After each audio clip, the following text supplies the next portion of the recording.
So I hit it twice. So yeah. Easy to do. Easy to do. Yeah.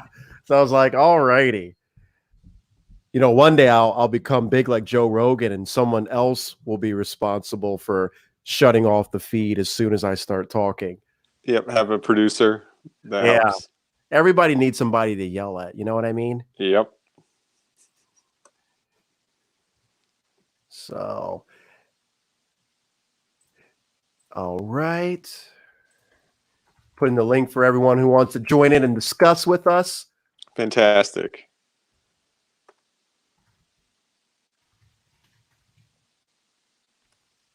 I'm not sure exactly how long I'll be able to stick around. So hopefully. No problem. We'll just jump into it, and Yeah. people come and go as they want. Perfect. Perfect. So, hello, everybody.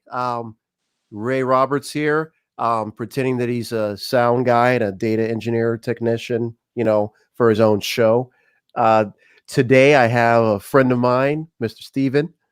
And, I want to say before I want you to introduce yourself. We met in Racine or Kenosha, but you don't live here anymore, correct? That's correct. Okay. So why don't you introduce the people and tell us where you're living now, some place I probably haven't been before. Sure. My name is Stephen Moy. Like Ray said, we met down in Kenosha, I believe. I live up in just outside of Appleton, Wisconsin now. So right in between Appleton and Green Bay. I was just about to ask, is that Green Bay territory or not? Yeah, it is. I know of the area. Haven't been there myself. Yeah, it's a nice area. I moved up here for work. For those of you that don't know me, I work as an acupuncturist at Aurora Healthcare, and I've been up here for almost 3 years now. But I sure do miss Kenosha. I'm originally from Indiana, a small town in Indiana, and outside of that small town in Indiana, Kenosha is the only place that I've ever truly felt like home. So I miss all of you down there. I think that's pretty tragic, actually, bro. But we'll get into that later. No, I'm just joking. So yeah, I would say from my point of view, Steve is a gentleman that through our conversations, through mutual friends and mutual circles, I've personally always found the conversation refreshingly to a higher standard of engagement, a more thoughtful level. Let's just say that. I argue that today, a lot of conversation isn't as thoughtful as it could be. And I think we might get into that a little bit today. You can thank my mom for that.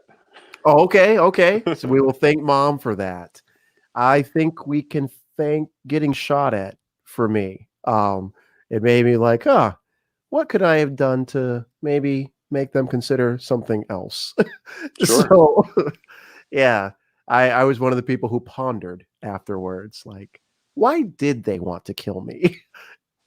So, yeah, let's jump right into it. Today, we are talking about this book, Fred Kofman's Conscious Business, How to Build Value Through Values. So we're just starting on the first chapter, but I have a feeling, knowing who I am and knowing who Steven is and some of the other people, we might bleed past chapter 1 for people who maybe couldn't wait and read chapter 2 or 3. But, I will try to keep it at the level of engaging for the opening and the bigger picture of the ideas. And, I like saying there's no rules.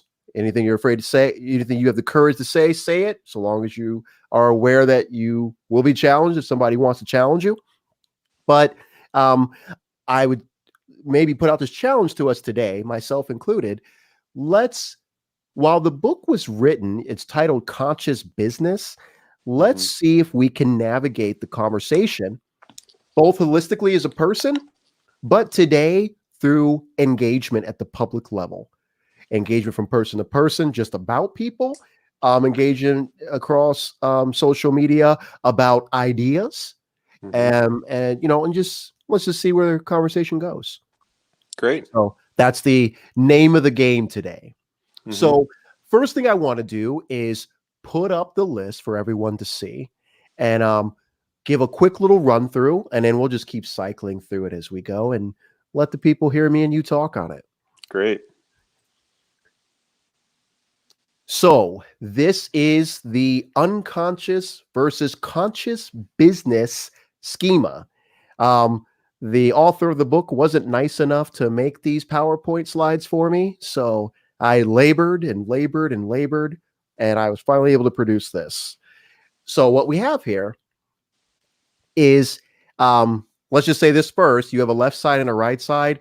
We want to be the right side. All of us listening today, that's what we care about. We want to be the right side.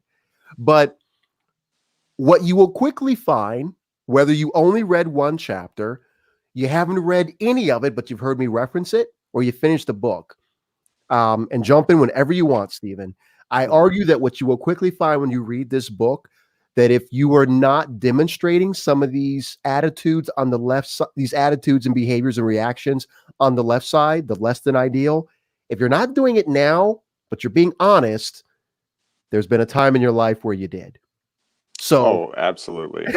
this is not a Bible or a religious text, but I argue that if you truly read this book or start to read this book, you will find yourself quickly convicted. You will find yourself quickly convicted in opening chapters. So I'm just going to run through, and that's what the first chapter is about. The first chapter is introducing you to this two-dimensional but 7-point framework. So the way they're presented, you're starting out at the top here with the three attitudes, the three options of the three types of attitudes and those options. So the first one is unconditional blame versus unconditional responsibility. Okay? Unconditional blame versus unconditional responsibility. The second there is essential selfishness versus essential integrity. And then the last of the attitudes are ontological arrogance versus ontological humility. So that comprises the first section. It's on your attitudes. How do you think? How do you see the world? That's the collective. So how do you think? How do you see the world? And how do you perceive the world engaging you? So the next part is, I'm not let me not say that. Let's stick with what we got on the sheet here. Behaviors. How do you respond to the world given these attitudes?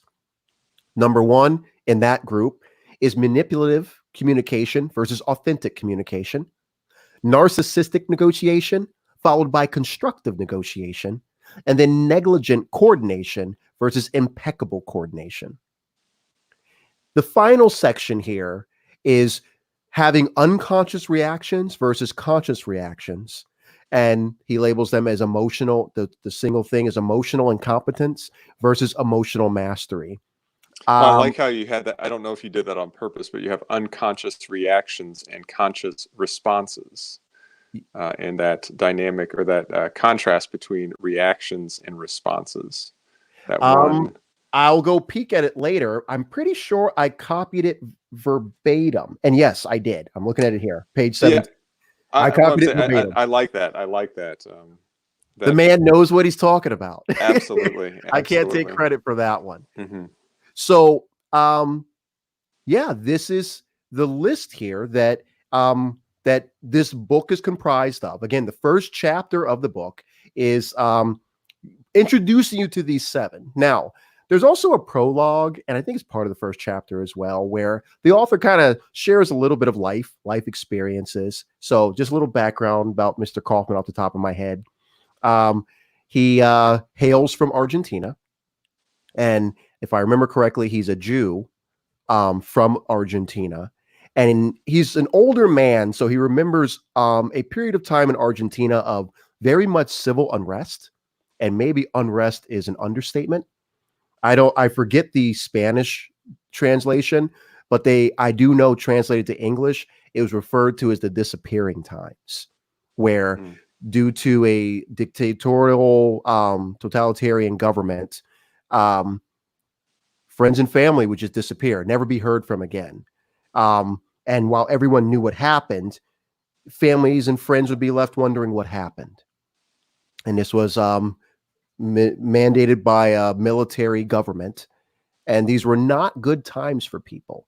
So not only was he part of a religious minority, he also had to deal with the fact that it, that in general, anyone against the government or not supporting the government's, agenda, or even seen as a potential threat, they and their family face pretty harsh consequences that are still referred to this day. So, one story that I liked about the author that he mentioned giving a presentation about forgiveness and race relations and engagement. And he said that a black gentleman stood up and basically just ripped into him, just like, what do you know, you white guy, and just tore into the guy. And I loved how he chose to respond, which we're going to get into it deeper later. I'd like if we can, but what he demonstrated was he had a moment to where he could choose to defend himself or defend something greater. So my point is, without giving it away, he did not curl up in a ball and apologize for slavery. But at the same time, he did not make that anger directed toward him about him.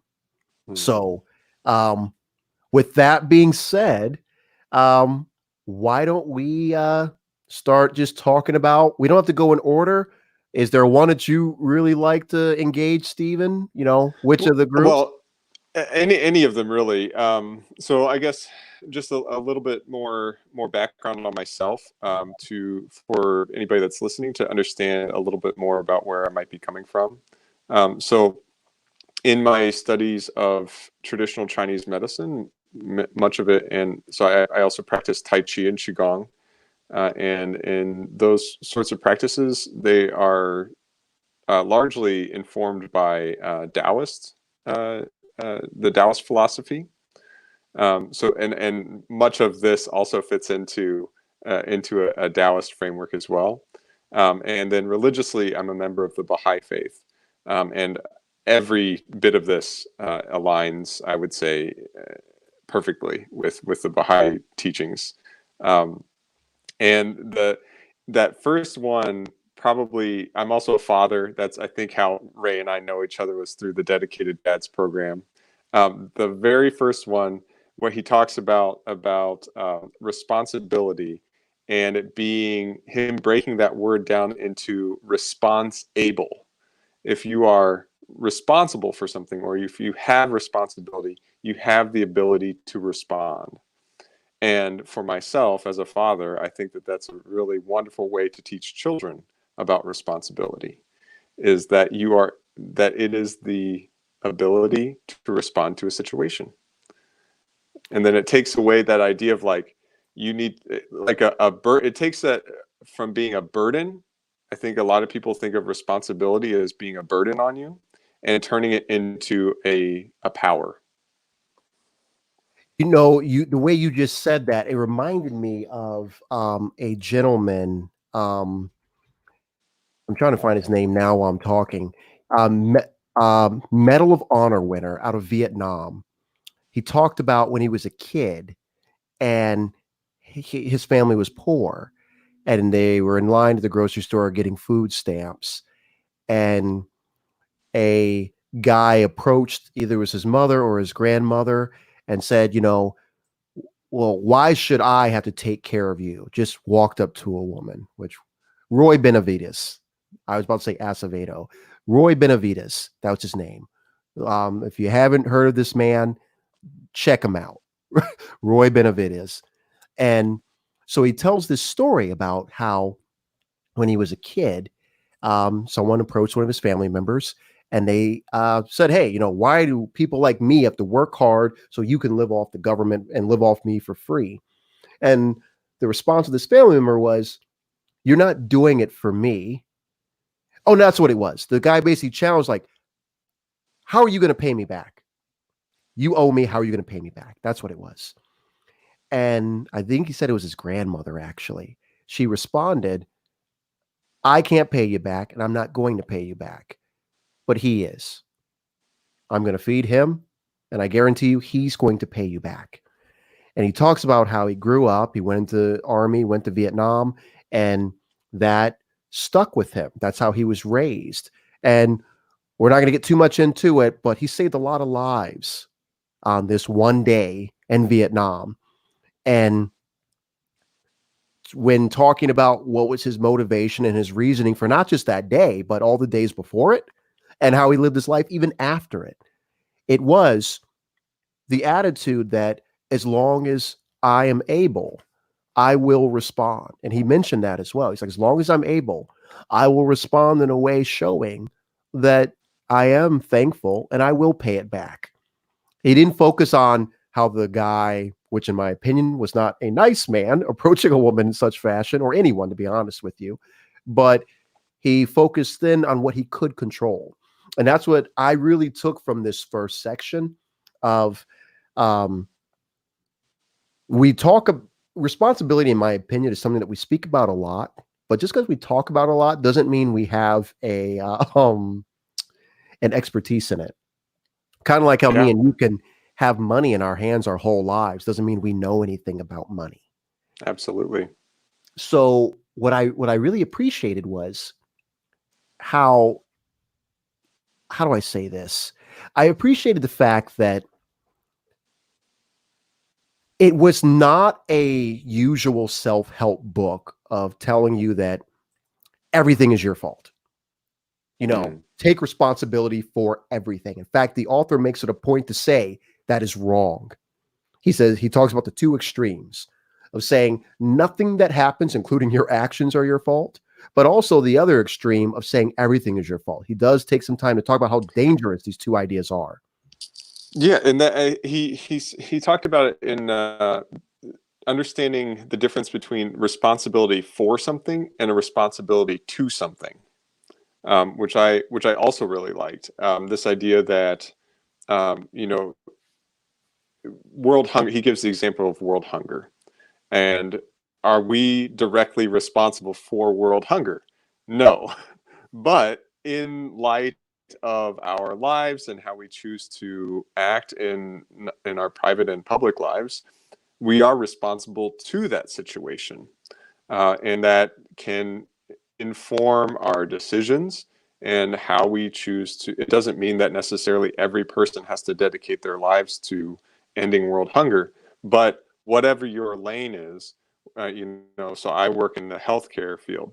What can I do within the healthcare field in light of world hunger, as just a for instance? So I mean, that's a good segue. I mean, let's just get into it. So even how you said, you're not responsible for everything, but you maybe have a responsibility to everything, to the world, mhm. so that's a big thing today. I'm not responsible for slavery. In fact, let me talk about one about me. Um, I often have people challenge me and say, Ray, you spend your whole day talking about things that do not affect your life personally. You live a good life. Why do you sit around all day talking about poverty and inner city race relations when you don't live that way? And that is my answer. I'm not responsible for those things the same way you're not responsible for them, but I'm responsible to them. Mhm. I don't think it's my place to tell you your lane, but I know mine. And my lane is, I don't care how much money I have. I don't care how well me and my family live. I will never be absolved of being responsible to the situation that I live around. You look at the French Mhm. monarchs, I argue that's how they lost their heads. Well, they lost their heads before they lost their heads. I'll hear a lot of people say that. Everyone else's problem is not mine. I'm like, you might want to think that through. If you're the only guy with money and you're the only guy with bread, I'm pretty sure you're going to care. Whether you come to this realization on your own or the pitchforks and the guillotines bring you to this conclusion abruptly, sharply, or hopefully sharply, maybe bluntly. I argue that I don't want to have all the money and everyone else have no money. That's a liability. That's actually, in my Mm-hmm. opinion, a higher liability than everyone around me having money and me not having any. I even say that as a joke, Mm-hmm. in business. I'm joking, but I'm not. People will be like, "Hey, Ray, what do I owe you for this?" I'm like, "Don't worry about it. Just keep building yourself up. That way, when I lose everything, there's enough of you around, I can ask for loans." I'm joking, but I'm not. My idea is the bigger and stronger and more autonomous the people around me, and the more I can say I was there, the greater the likelihood that when the feds do finally come for all my cash, that maybe you guys will loan me some money to get some barbecue or something. Versus this idea of, I'll just do it all on my own. So I appreciated Yeah. him saying that articulation because I now use it. And for people who follow my writing, as they see that this list up on the board, they're like, man, Ray just stole this guy's stuff. Ray's always talking about this stuff because even in my conversation online, the attitudes, I engage a lot on the attitudes of unconditional blame versus unconditional responsibility. And actually, I'd say my top two: unconditional blame versus unconditional responsibility, and ontological arrogance versus ontological humility.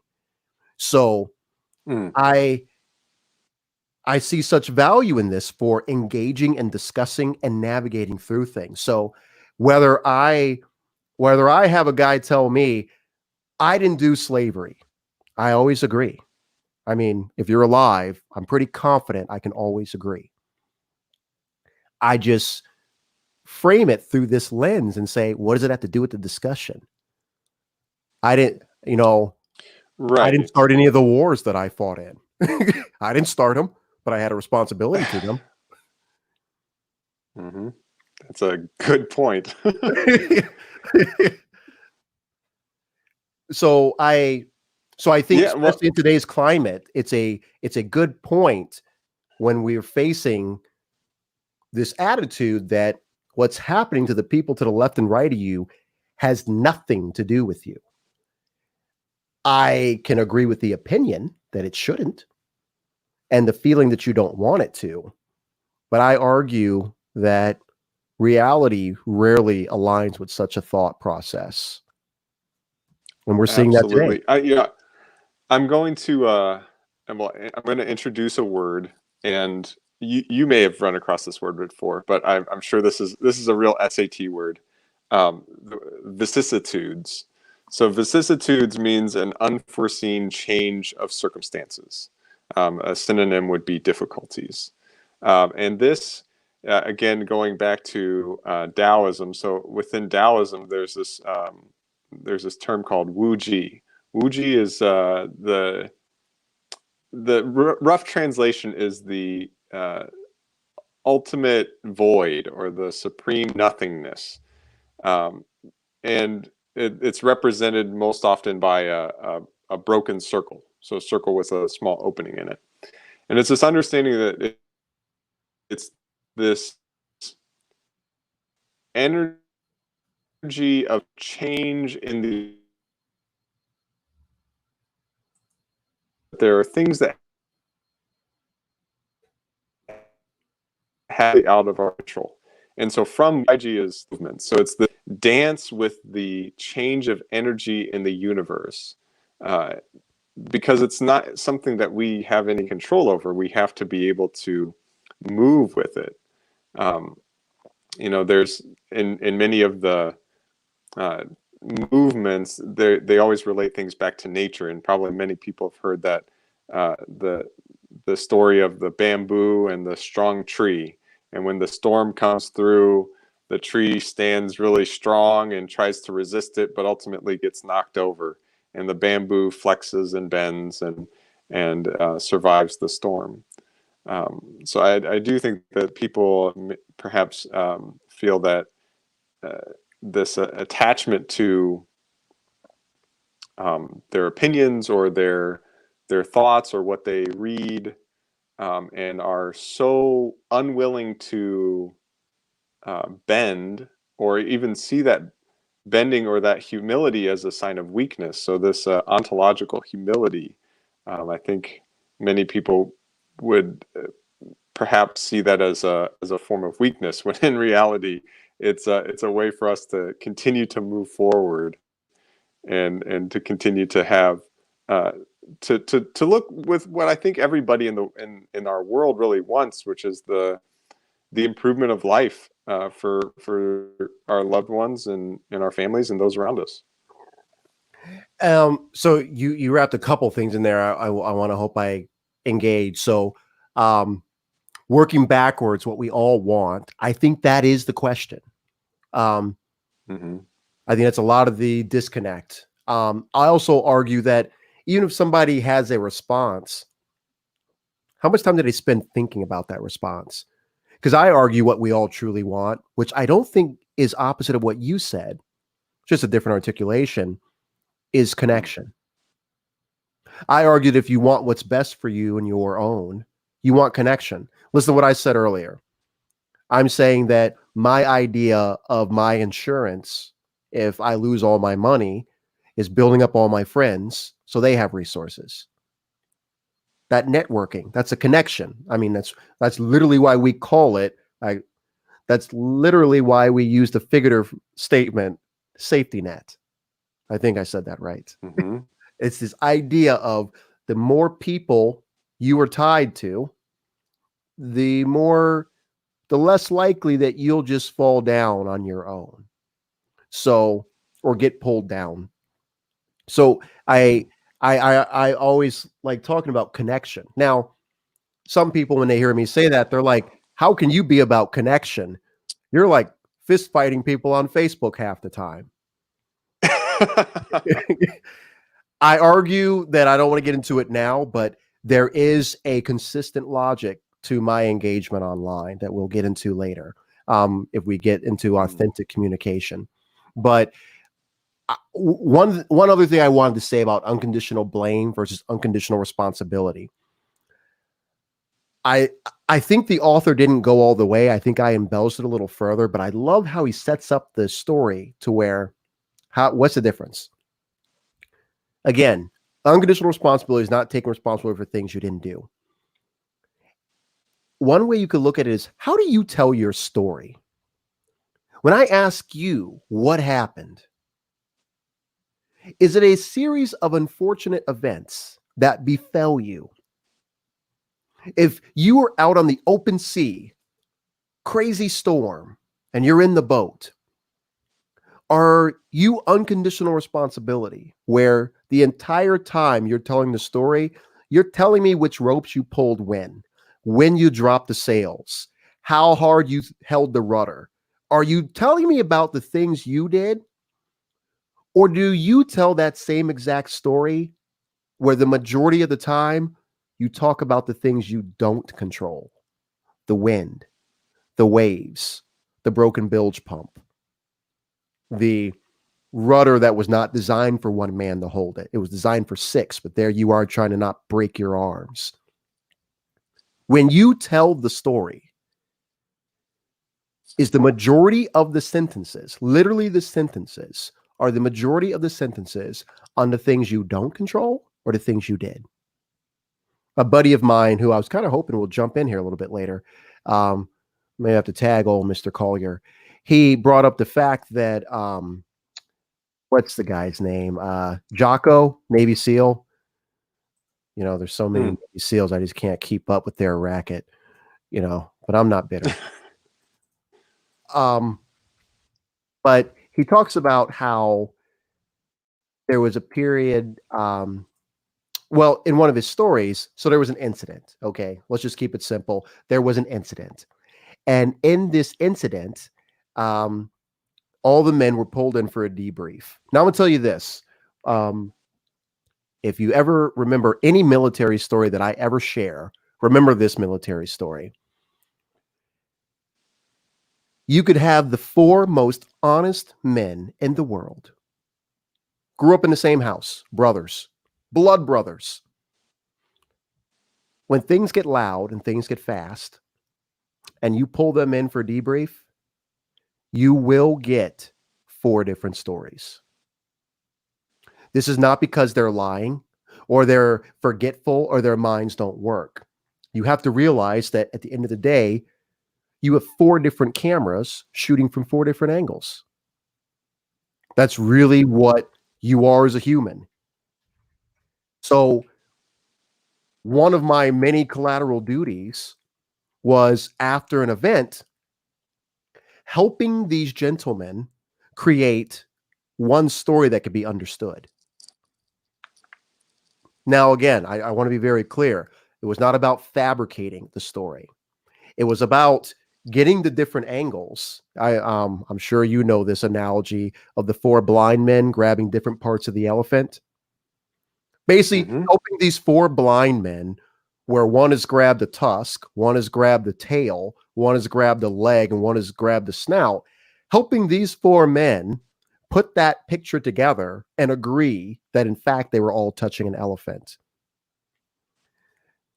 So I like in this story that my friend, I did find it, the Jocko tells about the Navy SEALs, where something went wrong. And they're all brought in, and they're all asked the same question. Whose fault was it, and what went wrong? I'm sorry, they were just asked what went wrong. And he talks about how these types of people, every single one of the men led their conversation in this format. It was me. It was my fault. Here are the things that I didn't do that I could have. Here are the things that I did that I shouldn't have.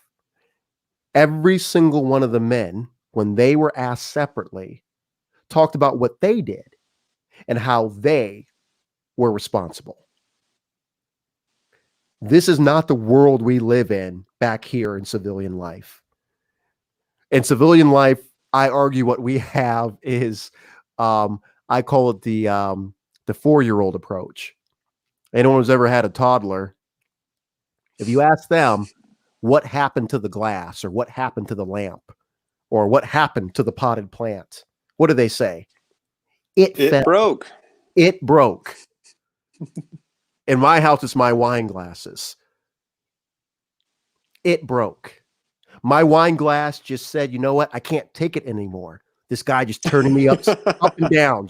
This guy just up and down all day long. I can't take it no more. And my wine glass just jumps off the table and says, I just want it all to end. This is how most people talk. The wine glass committed suicide. Instead of, I bumped into it, I was playing, I was running around, or, that kind of thing. Now, what interests me in a odd way is these stories are very popular in culture, but they're like pop culture. People love sitting around listening to guys like Jocko talk about these stories. I argue it's almost like a pornography. They have no real plans of living it themselves, but they get some kind of odd feel good out of hearing other people living this way. So coming back to our discussion on social media, you see this a lot. So let's take Facebook. I wake up, I scroll through Facebook. Let's take one of the less controversial things, but annoys me in this area. I wake up and someone says, wow, someone just gave away all their money. Doesn't matter if they're rich or not. I just read that someone gave away all their money. We need more people like that. That's what I believe in. And I read this and I'm like, do I want to start a fight this early in the morning or not? Because if you truly believed in this, if that's truly what you were about, we would know that. And I argue we would know that because you would have gave away all your money. It is a disconnect that I see often of we celebrating people. We think we're celebrating people, but we're not. Because what does that mean when you do that? When you celebrate someone doing something sacrificial that you would never do yourself, I argue what you're really doing is you're celebrating them voluntarily becoming less of a human and just being an object for you to utilize. Another example in social media. Before we give out any more welfare, we need to take care of all the veterans. This is a very similar setup. Coming back to essential selfishness, well, not coming back to, we're going to lead into this, I guess. Essential selfishness versus essential integrity. Because this person is withholding information. There's things they know about themselves and about their wording. They know they've never helped a veteran and really have no interest to. And don't get me wrong, I'm going to take your beer when you offer it and say thank you for your service, but you're not helping a guy like me buying me another drink. This idea that you like somebody or you respect somebody, but you only like them if they stay in this dimension. These people like the idea of veterans. They don't actually like veterans, because what you'll find is a lot of us veterans, we're humans too. And we have lots of differing opinions. And you've heard it every which way. Before we start dealing with the police, I need Black people to become vigilantes on the weekend and start fighting these gangs. Ray, I need you to start driving down to Chicago. You claim you got money. Be Black Batman. In fact, Batman already wears black, so we don't even have to say it, Ray. Just be Batman and go down to Chicago because, again, I think they shot Gotham Streets Nights in Chicago. Go down there and be Batman. Once you have got all the gangs and the Joker in Arkham Asylum, then we will listen to you talk about police in Kenosha or Racine or wherever I happen to live. It comes off actually rationally sometimes. They'll say, well, yes, there's a lot of cops doing this, but there's way more black, and you don't say black and white, just there's way more crime. Yes, there are more criminals than cops. I absolutely agree with you. But you don't care about that. You have dehumanized person A to use them as a tool to dehumanize me. You were saying that I don't deserve humanity. You were saying that I am not worthy of deciding my values and my place. Because yes, I could have became a police officer and, because police officers are still citizens. I could have became a police officer and made my full-time profession fighting crime in inner city Chicago. I could have done that. But what you're saying is, no, you don't get that option. All of the people who look like you need to be fighting some inner city crime, and not even looks. All the people who think like you, anyone who thinks about Black Lives Matter, you lose your right to individualism. You lose your right to full citizenship like me. You have a lower standard or a lower access in order for me to engage. So this is a very difficult one to engage, because I think it actually touches a couple, but it really leads with this attitude where it's okay to withhold from the other person things you give to yourself.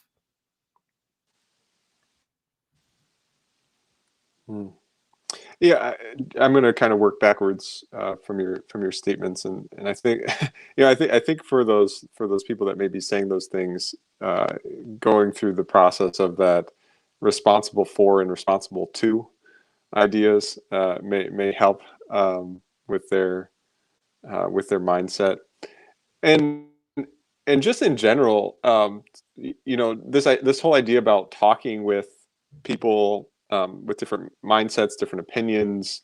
I think that many people now, maybe more than ever, are wanting to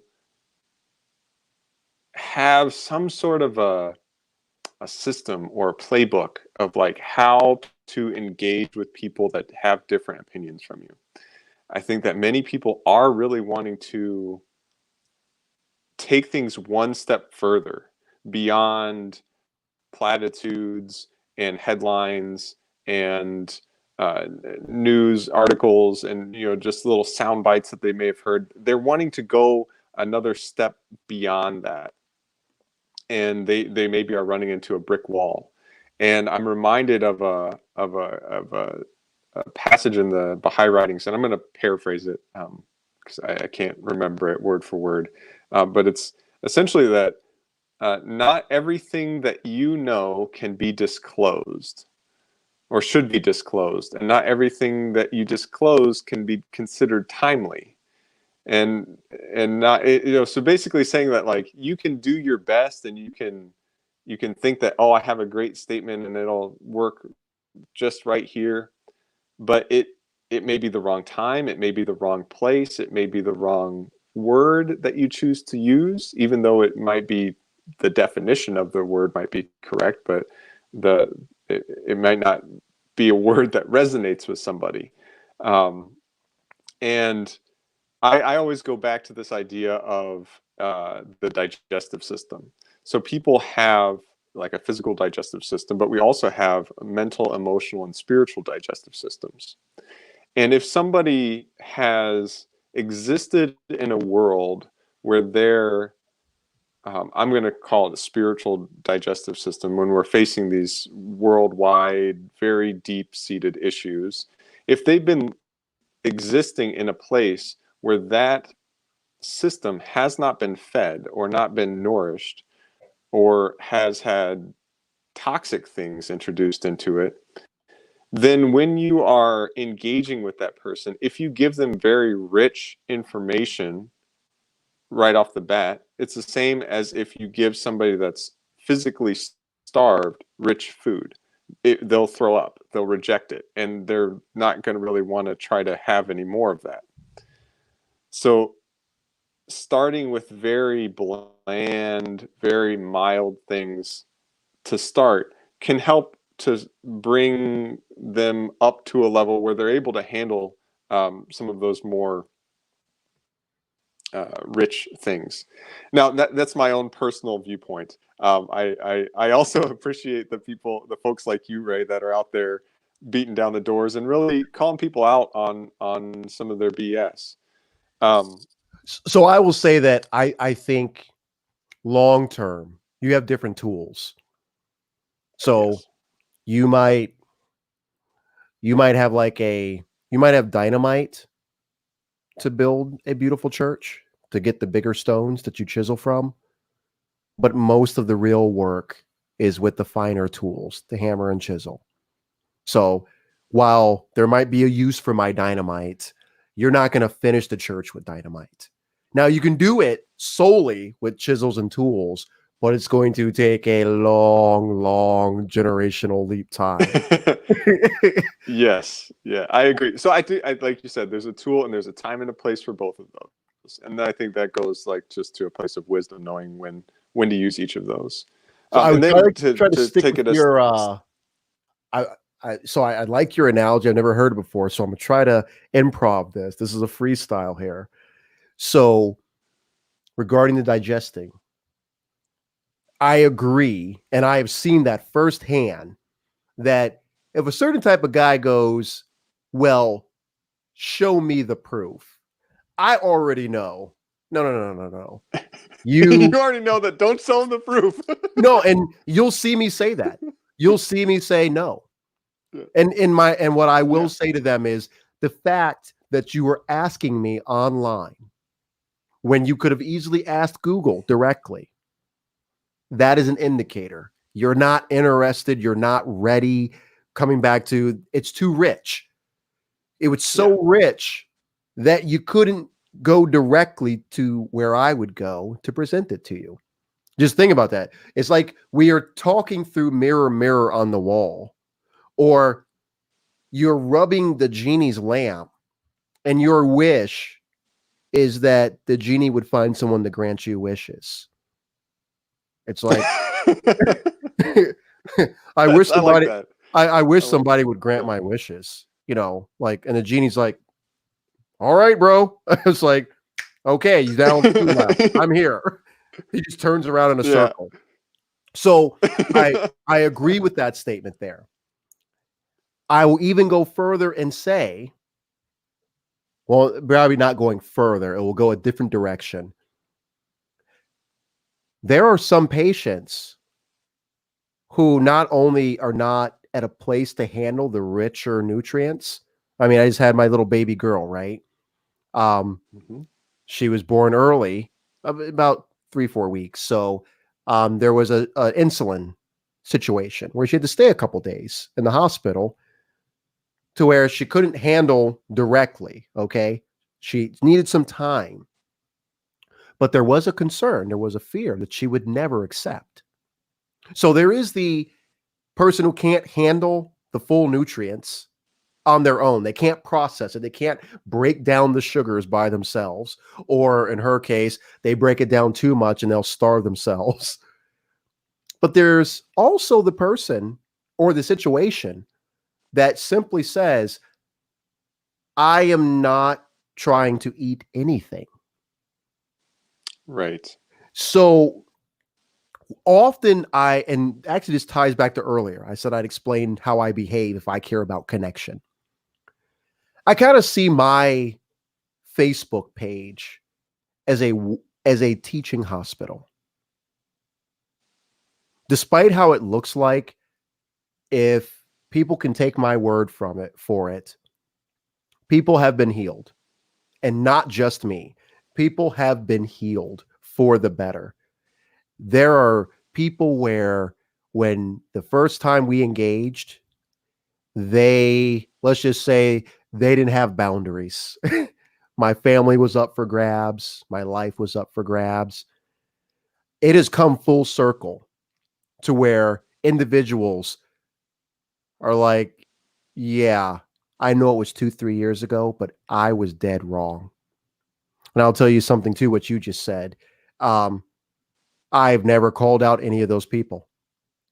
And not just the apologies. I have had people, those same people, who have shared with me the most sensitive and possibly embarrassing parts of their life. Coming back to this idea of values. You can live your life in such a way that you are known as a valued person, and even your enemies know it. Even your enemies know he won't cross this line. Mhm. I am a prideful man, but one of the things I most take pride in is that is a reputation that I've built, that Ray will knuckle drag out with you, but there's certain lines he won't cross. And I know that to the fact that even though he's my enemy, which is still to this day a little awkward, enemies will come to me for advice. You know, Because it's like this value, like, you know what? Ray's my enemy, but I know he will give advice if someone asks for it. Coming back to our list yep. here,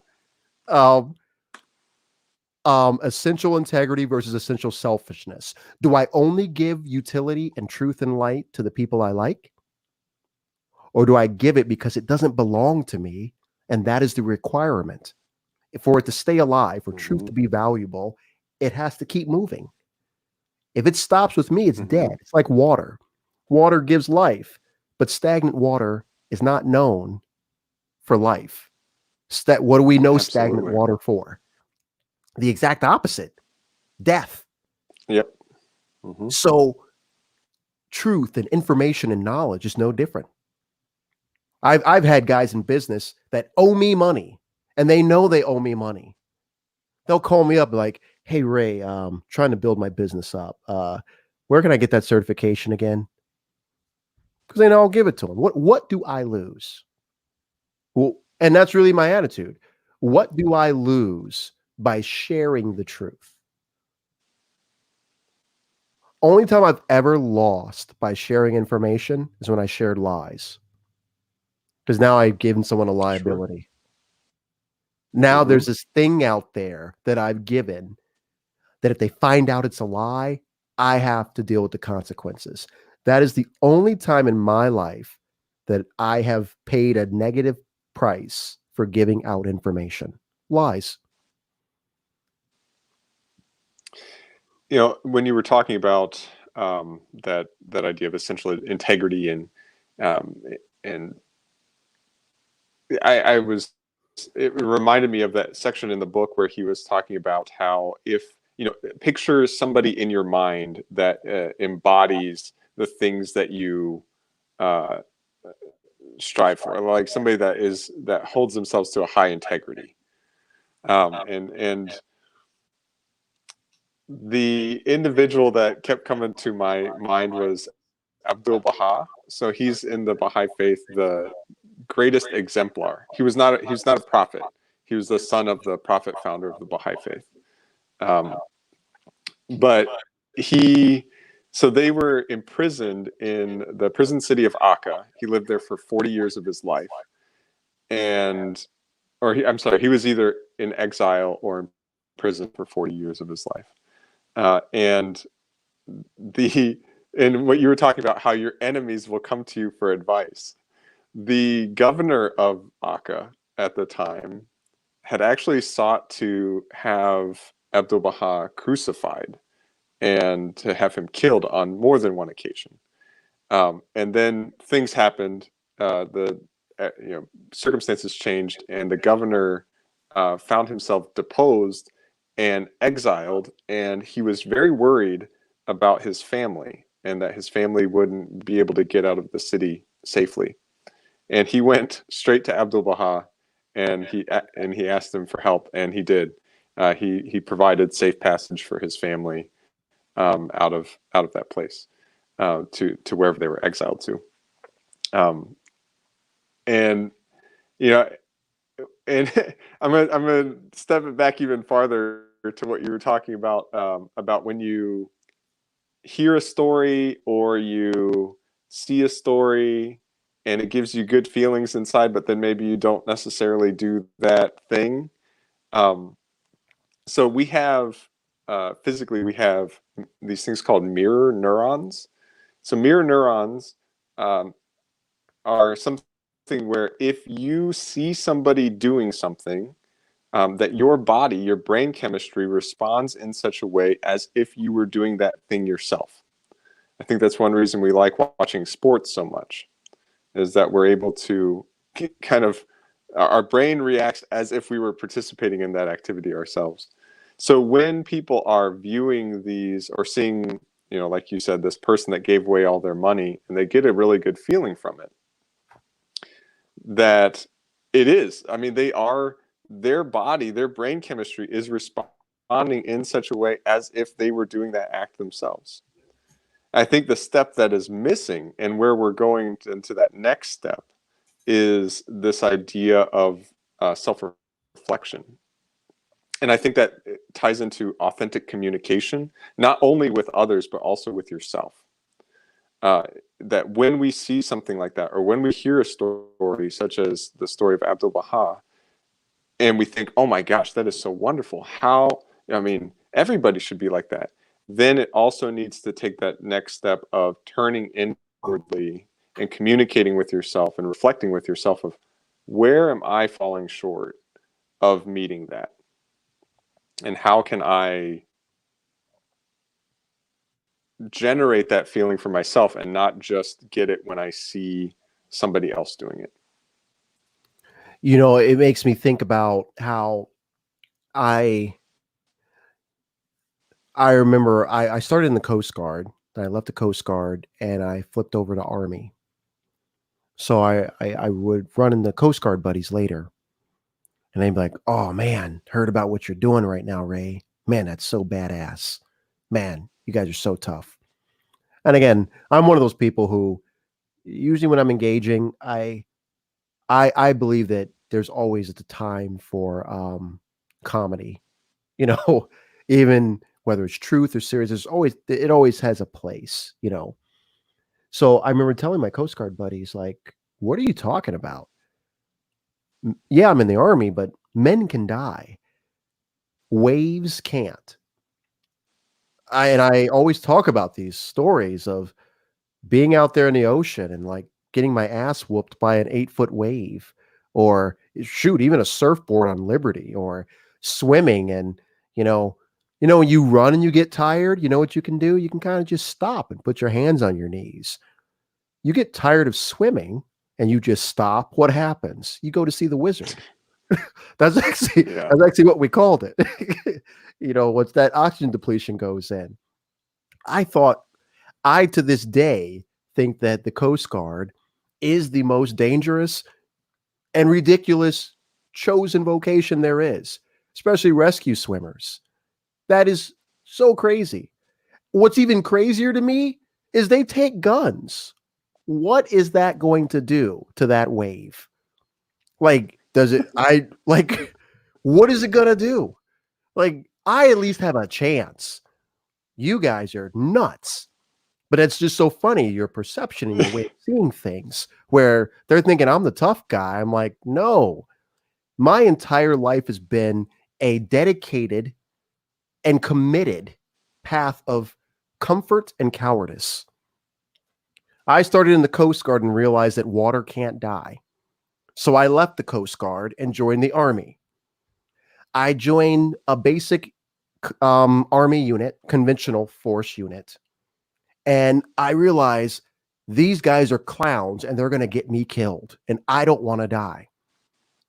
So I realized I needed to be around guys that actually cared about surviving the fight. So I went Rangers. So I go Rangers. It wasn't really to be tough. It was about the previous crew. I was like, these guys are idiots. I'm going to die with them. I'm sitting there trying to learn Arabic since we're going to a place where everyone speaks Arabic. And I thought it might make sense to learn the local language so we can tell if they're saying, buy that guy a beer or let's cut their heads off. These guys are like, speak English or shut up. I'm like, I don't think that's how combat works. So I go to Rangers. I realize, okay, these guys at least won't run out of breath. Rangers, it's, let's just say the level of physical endurance is to another level. So I'm like, okay, at least these guys understand why we go on runs versus that guy who lit up a cigarette before the run and lit up 2 cigarettes after the run, even though he came in dead last. I then went to Rangers and it was like, maybe we should study these people and what they're going on and learn the enemy. And they're like, nah, let's just go out in the bars and tell girls that we're Rangers. And I'm like, big fan of women myself, but that whole I don't want to die thing. So that's why I clawed my way into a special forces unit. Again, not because I thought I was Billy Badass, but again, it was always a long-term survival mechanism. And that's maybe where I want to get here. When we talk about selfishness or a sense of survival, I argue the problem is not that people are selfish or greedy. I argue that they're not selfish or greedy enough. Here's my logic. Or about the right things. Let's just take business. Again, the book was titled Conscious Business. I'm a greedy business owner and I want to make as much money as possible. I think if you're a short-term thinker, you will do whatever you have to do to get all the money in my pocket today. But usually to get all of my money that I have today, you usually have to do, can I use the word nefarious? You usually have to do less than things that maybe don't align with my best interest. How about that? Mm-hmm. But how many times can you do that to me? Expect it. How many times can you do that? Usually once. Usually once. Exactly. So I go from there to say, I considered myself one of the most selfish and greedy men that people knew in business. I don't want all of the money you have in your pocket today. I want a piece of your pocket the rest of your life. Mm-hmm. In order to do that, that requires a relationship, not a transaction. Even a divorce with an alimony judgment is not forever. Eventually, there's a day where the guy or gal, I don't know any gals personally, but maybe Mariah Carey or Britney Spears, there's a day where they make the last payment. So I argue that people don't even know themselves. Like, you're saying things, but you don't really mean it. I'm okay with greedy people, truly greedy people, because to be truly greedy, you should want a portion and as much as you can of my whole life, not just what I have today. That longevity look, thinking outside of that immediate gratification moment. And I see our boy Travis is on here, so let's bring him on in. How you doing, sir? Awesome. I'm good. How are y'all? Good, good, good.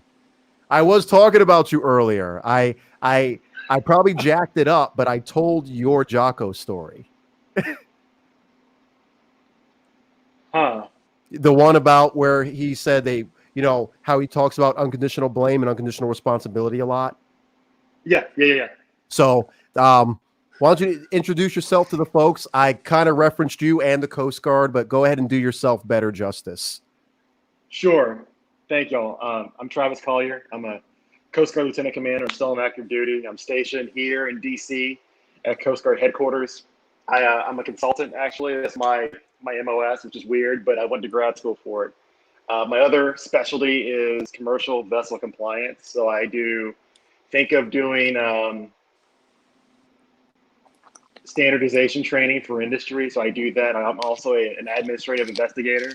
So the Coast Guard is charged with investigating accidents on the water, similar to NTSB, equivalent to NTSB, as well as we're the ones who actually sanction licensed mariners on the water. So those are my two jobs in the Coast Guard.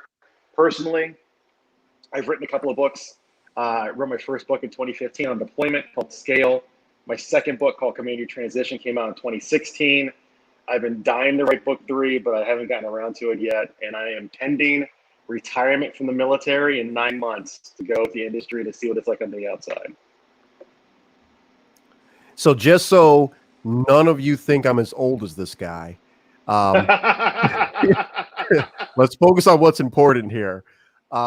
He was ahead of me at the academy. So I need that said. Okay. So if you're like, wow, he's retiring, how old is Ray? No, Ray is still beautiful. He's, I sometimes forget though, man. Like the other day I was talking to, I think the wife or something, and I was saying that you were 2 years ahead of me. I was like, no, that's a lie. Mm-hmm. So yeah, let's just have a quick talk about, maybe we can frame this conversation with the military academy. Okay. We would talk about social media, but maybe we could frame it with the military academy. So, when you're one of the 13 black kids. Hey, Ray, before you guys get going. Oh, absolutely, sir. I have to Thank take you. off. Absolutely. Travis, I'm sorry it was so short meeting you. No worries, Stephen. We'll Ray, see you later. I can't wait for the next time to jump in on these conversations. Thanks for jumping in, sir. Bye-bye. So, yeah, I was, we've been going through with the thing, and it's making me wonder, you go to the academy and you realize you're one of the 13 black people that was admitted in that year, or 11, depending on it, and how you are not, let's just say you're not given this book.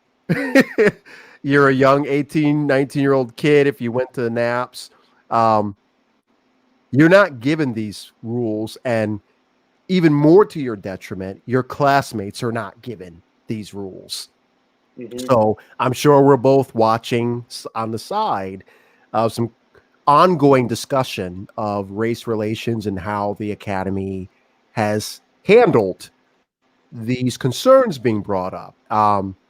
I don't have a reason why, but I don't think I've ever publicly spoke on it or even posted about it directly.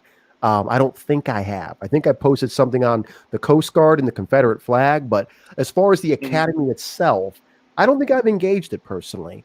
I might have to go reflect why later. But I look at this list, and one, I'm like, man, I wish I had it, but I really wish my classmates had this Yep. before I went. What are your thoughts on that throw out there? We were taught, so we went to the academy. Granted, I am older. This is a true statement. I hide my gray hair. But we were taught more about ethical decision making. If you think about like the whole D&I aspect, I mean, you remember, well, you don't remember. One thing the academy did well is it did track minorities. It tracked minorities, and it tracked specifically minorities, and it tracked females specifically to the number. And I remember being a freshman, braced up, running around Chase Hall, and I would see this billboard in the nautical science department, which was in the building at the time.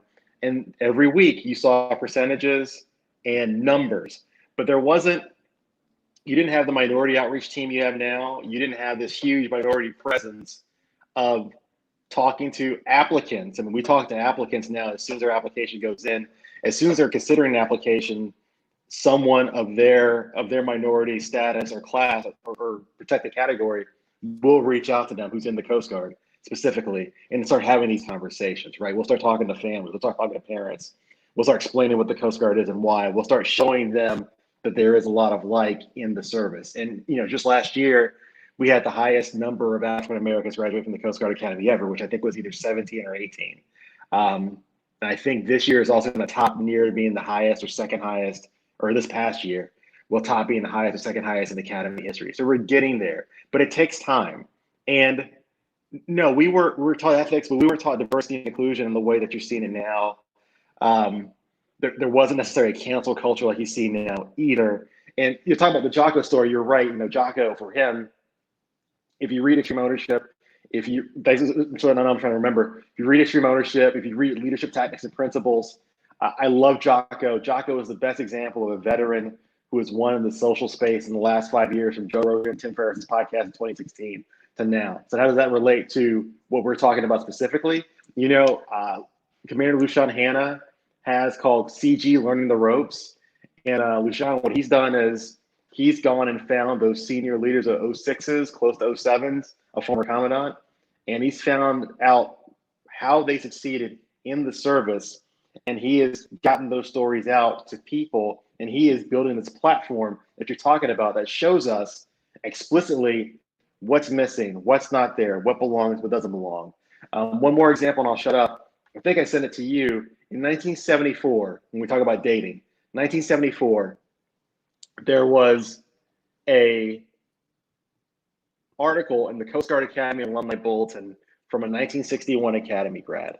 And that article was about what he saw as an 04 in command of Civil Engineering Unit in St. Louis, I think, in regards to changing the way the Coast Guard retains and manages talent. He talked about what we call the scarlet letter of non-selection. And you saw this in the Army. If you're a non-select, you go to certain billets, you go to certain positions, and you just work your way out. He talked about assigning a quantitative value of challenge to every assignment in the Coast Guard. He talked about all this stuff. I wrote an article about the OER, the Officer Evaluation System, in 2017. And a friend of mine was like, hey, man, you're not writing anything new. And I was like, what are you talking about? And I saw this article from 40 plus years ago, and I realized we're still having the same problems. We still have these same sets of solutions. The solution set, there's still some ownership that the system could take to make things better. And to some extent, it hasn't. You see the same thing in talent management. Diversity is a part of talent management. But we talk about ownership and taking that unconditional responsibility. It goes from the system, from the people in the system, all the way down. And I ramble a lot. We do go a lot of ways back together. But that piece of ownership, that piece of unconditional responsibility, absolutely. We expect the system to have it, but the system's based on people. And if the people don't have it, to expect it to aggregate and accumulate into a system is very difficult. It's very challenging. Right. Is there opportunity? There still is a lot of opportunity. There's still a lot of future. But you're right. I mean, you remember class 2000, we had one African-American graduate, class 2000. Yep. Things are so much better now than they were. And that's just 20 years ago. I mean, my career is over. I mean, it's behind me. So I'll say this. I came in 2000. So I'm Yep. class of 04. And Yep. so, I may or may not always have been in trouble. So they always were coming with creative punishments for me. So Yeah. one of the years they decided that summer they're going to make me work at recruiting. I don't know whose idea it was that, this guy's always doing stuff with information, so we're going to give him information. So I worked in the recruiting office. I don't know if you remember, what was that guy's name? Nelson. Remember Larry Nelson? One of the officers, lieutenant at the time. I think he was Lieutenant Nelson. I might have made that up, but I'm pretty sure he probably recruited half the black kids my year. I know he came out and recruited me. So I think I'm pretty sure it's Larry G. Nelson. He was a lieutenant at the time. He's retired since, but that summer, Lieutenant Norris. I knew it was an N. Yeah. I knew it was an N. Norris. Yeah. That's the guy's name. So he's doing good. I was probably falsely found guilty of something that there was not enough evidence I did, but everyone swears they knew I did it. So they made me work the summer for minority recruitment. I remember this. And this is before I even knew the word data scientist. One of the first things that stuck out to me was we, the Coast Guard collectively, we monitored the numbers of entrants. We did not monitor at gateways retention. So what I noticed was the flyer said 30% women and minority freshman class coming in. What we didn't talk about was it only took the military academy 6 weeks to dwindle that 30% down to less than 10% on average. I think my year was a better year. It got down to 15%, or got up to 13%. But on average, that 30% of minorities and women were weeded out within 6 weeks of a 4-year program. So that was, I would say that to essential selfishness versus essential integrity. Because what happened, it indeed allowed you to get greater and greater numbers of women and minorities interested. Because they're like, oh, look at this big number. Maybe it's not that bad after all. But it consumed people because the place was not set up to keep them.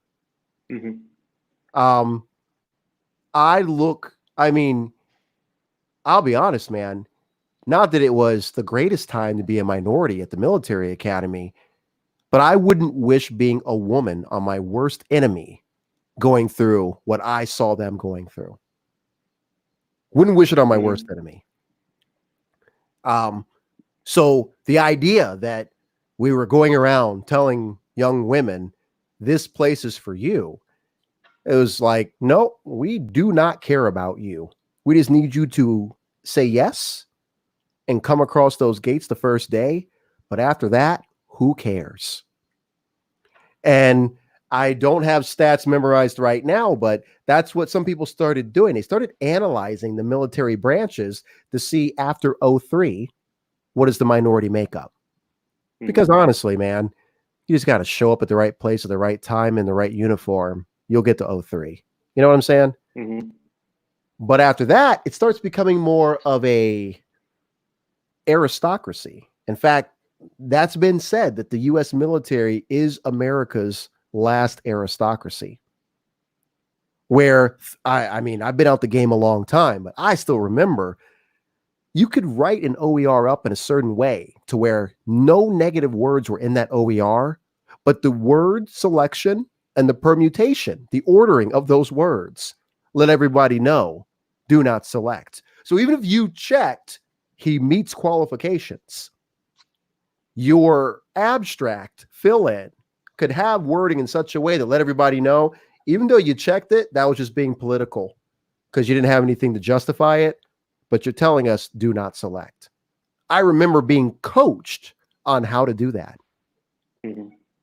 So I would argue that while it was honor, duty, respect, this might not be the worst approach of engagement, and with not just the Coast Guard Academy, just the military in general, because especially in our officer corps, that was a part of the job. How do you write up the OER in such a way to say what you're not actually saying, but to make sure the people who know that secret code know what you're saying? Mhm. Before you came on, we were tying it into just in general, how you communicate. Are you being authentic? Are you being real? So I'm going to continue to try to scope it to social media because, Mhm. not most of our audience knows much about the Coast Guard Academy, Yeah. or the military even. So just the idea of how people speak and engage every day, Mhm. and so we went through unconditional blame, unconditional responsibility. We did not Mhm. talk as much about it as maybe we did, but not directly. Ontological arrogance versus ontological humility. And then maybe we get into some behaviors. So this Mhm. one, ladies and gentlemen, it basically talks about when you perceive the world, short, fast and furious. Do you say that is what it is? Or do you say that is what it looks like to me? If you say that is what it is, that's ontological arrogance. If you say that is what it looks like to me, ontological humility. You can't get any simpler. It'd be the equivalent of, I don't know. I'm asking you, is the room hot or cold? What's the temperature in the room? And you say it's hot. And I say you're an idiot. It's cold. These are both subjective items. And you see this a lot today in discourse. People fighting over subjective items as if they're objective. Objectively, the temperature should be in Celsius or Kelvin or Fahrenheit, but you're going back and forth whether it's hot or cold.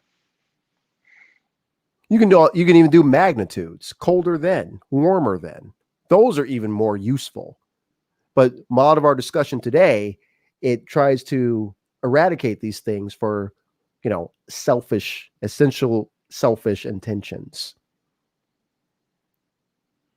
So in the book, this is a great topic. In the book, it says ontological arrogance is the claim that the things are the way you see them, that your truth is the only truth. I don't know if you just saw it today. Barry Weiss from the New York Times just submitted her resignation letter from the New York Times. If you don't know her, she is the one that coined the phrase intellectual dark web against Jordan Peterson, Joe Rogan, the Weinsteins, and that crowd back in late 2018.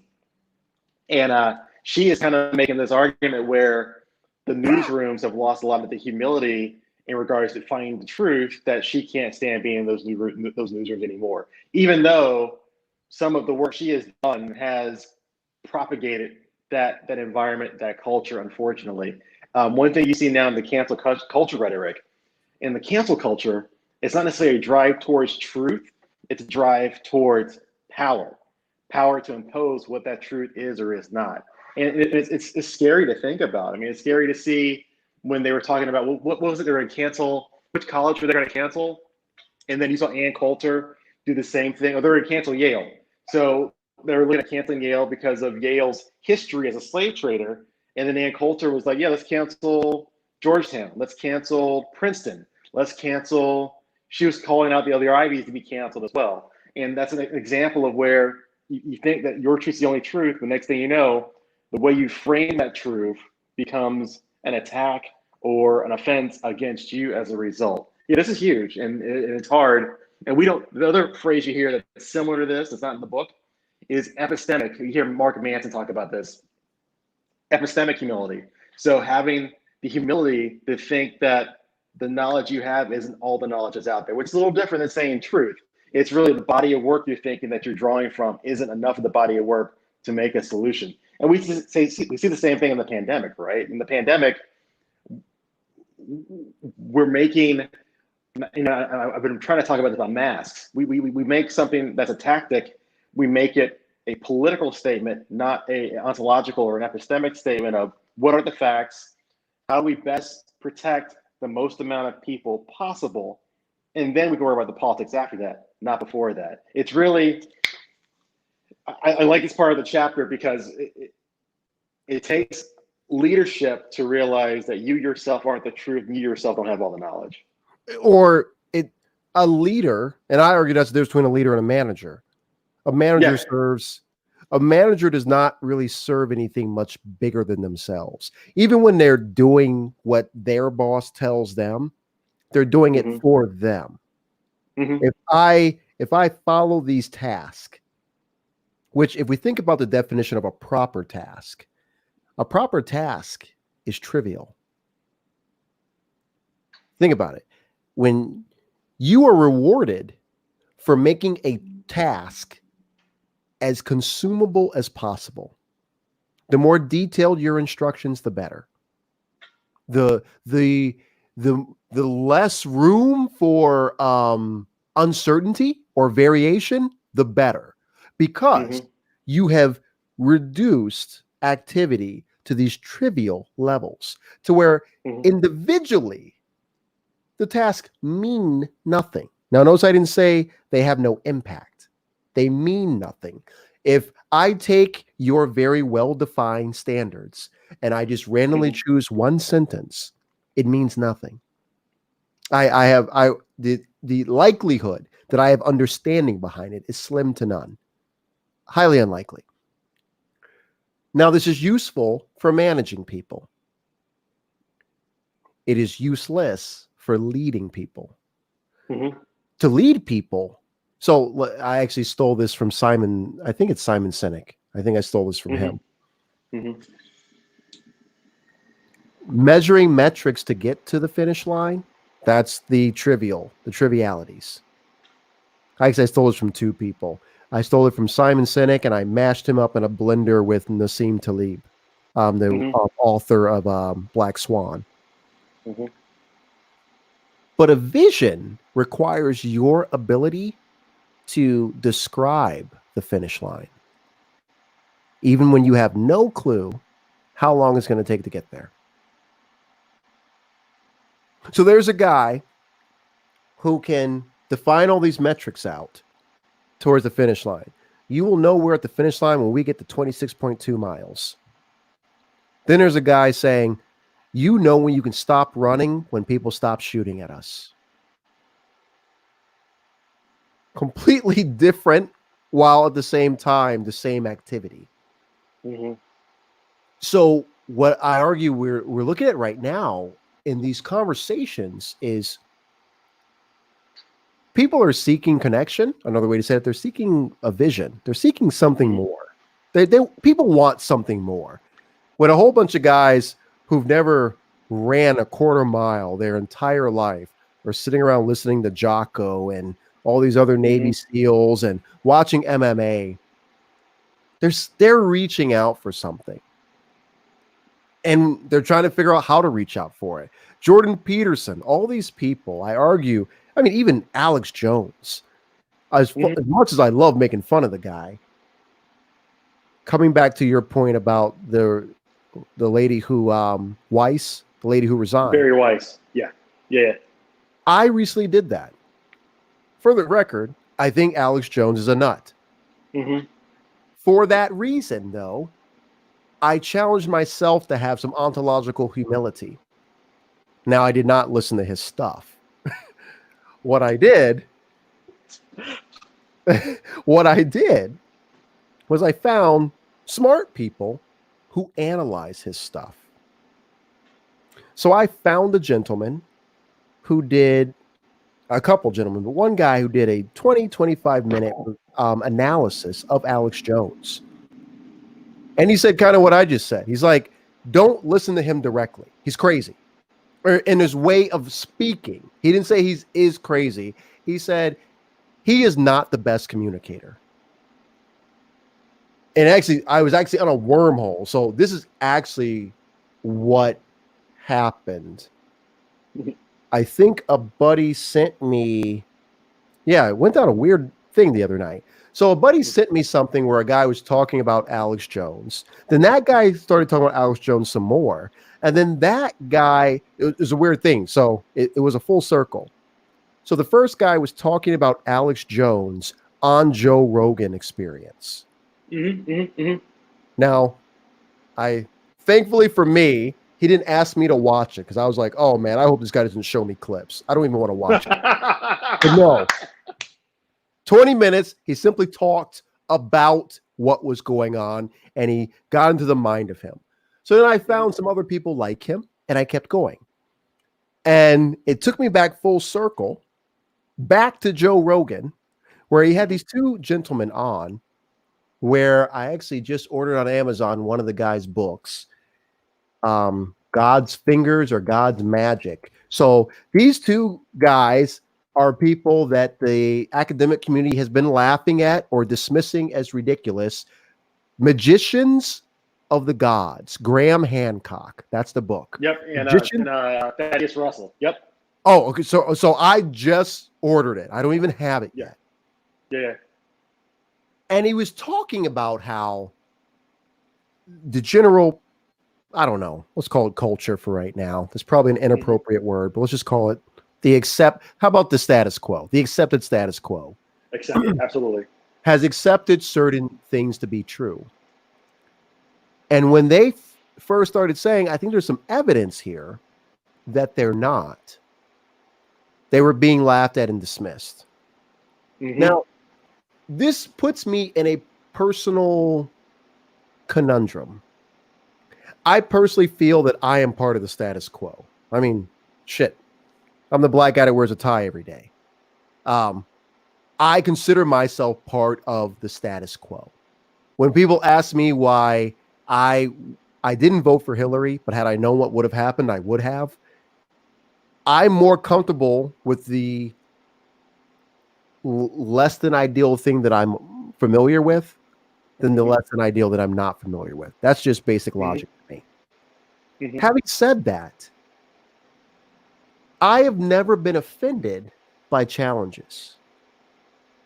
I have been annoyed by what I have argued are baseless challenges, to where a guy just woke up yesterday and he's like, I don't think gravity's real.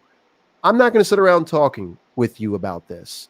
Do you have an equation, or are you willing to jump off the building? That's all I need to hear. I don't even want to hear you say the second one. Show me. Missouri State. So the idea that I know maybe I should say that. I believe they exist. And I have not been everywhere. But I'm not running into this majority Illuminati who flat out refuses to hear you speak. I'm operating in data science world right now, and I argue I am doing things that they challenge the status quo. They offend people. I have had grown men with PhDs jump up and say, "How dare you?" But once the discussion is over, we go to lunch. That is the one thing that I see missing from this idea of the mainstream people won't tolerate conversation. I'm a Christian. Anyone who wants to talk to me about religion, whether you're an atheist or I'm Assembly of God and you're not that, you want to try to get me to convert over to one of the others, and you say, I'd like to talk to you about religion. Absolutely. Book some time. Absolutely. I personally am not sitting there saying, I refuse to hear you out.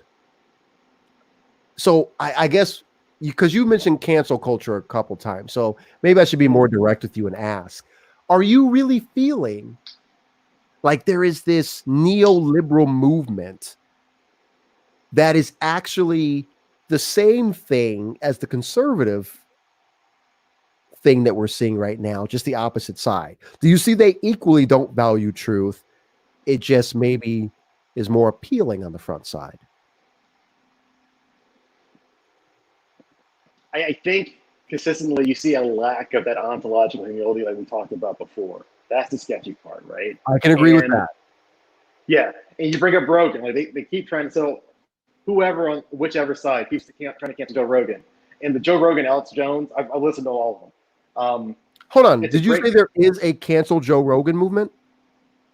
Yeah, there is. Absolutely. 100%. So what you're showing me is I have my head in the sand. I never heard that till you said it.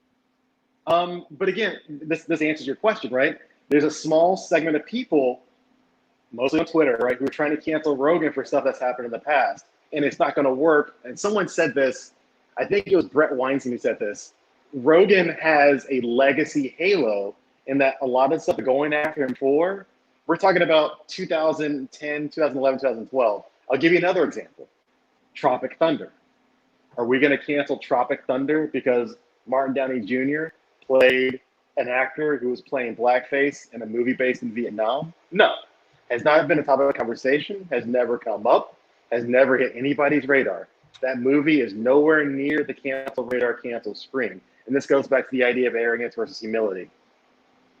Do I think politically we have these echo chambers that are churning this sort of discontent using cancel culture as a weapon? Yes, I think it's weaponized.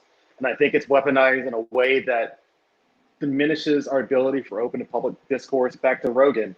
So Rogan often gets criticized because he platforms certain individuals. We've heard this whole idea about platforming and deplatforming. We see the different social media entities use their platforms in a way to shape discourse. Stefan Molyneux, who's a huge hard right, he's been deplatformed. YouTube will demonetize videos, and those videos have certain content in those videos.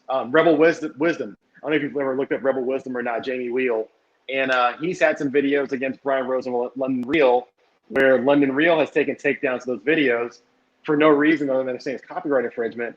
Jamie repackages the videos to not be copyright infringed, and they're still taken down. So, yes, do I think one side is better than the other, or one side's winning over the other? I don't. I think it's an arms race where you have a multipolar environment and you're not sure who the superpowers are. That's what I think it is. So I think I understand your concern. I will say I don't see it. I don't see it as a primary threat. So, gotcha. Check. And I say that so let's talk about Stefan Molyneux and let's put Candace Owens on the block too. One that has, one that hasn't. Mm-hmm. I argue that they're the same, just one has been chopped, the other hasn't. I agree. Absolutely. They present things that honestly, let's go back to our list here. They are dedicated towards the left side of this presentation. They are dedicated towards it. Mm-hmm. Like, if you cover up the right side of this document, I would think this was Candace Owens' dating profile. So when I look at this, I ask myself the question, do the two sides owe equal treatment? Because you can have authentic communication and be on opposite sides. Absolutely. I mean, all the way down the line, me and you can have ontological humility, saying, I think, I perceive, and never come to an agreement. That is completely possible, and honestly, some of my favorite conversations. Mm-hmm. But that is not what the people those two, and you only named one of them. That is not what those people practice. I mean, Candace Owens is a Sith Lord. If Fred Kofman's book is How to Be a Jedi, Candace Owens is a Sith Lord. Unconditional blame. Everything is the other side's fault. Essential selfishness. She was born here, you weren't. Ontological arrogance. I saw it, that's what it is. Manipulative communication. George Floyd was, and then she names his past. Narcissistic negotiation. It is about her. And let's be more direct with narcissistic negotiation. Let's see how good I am in real time. Narcissistic negotiation. Mm-hmm.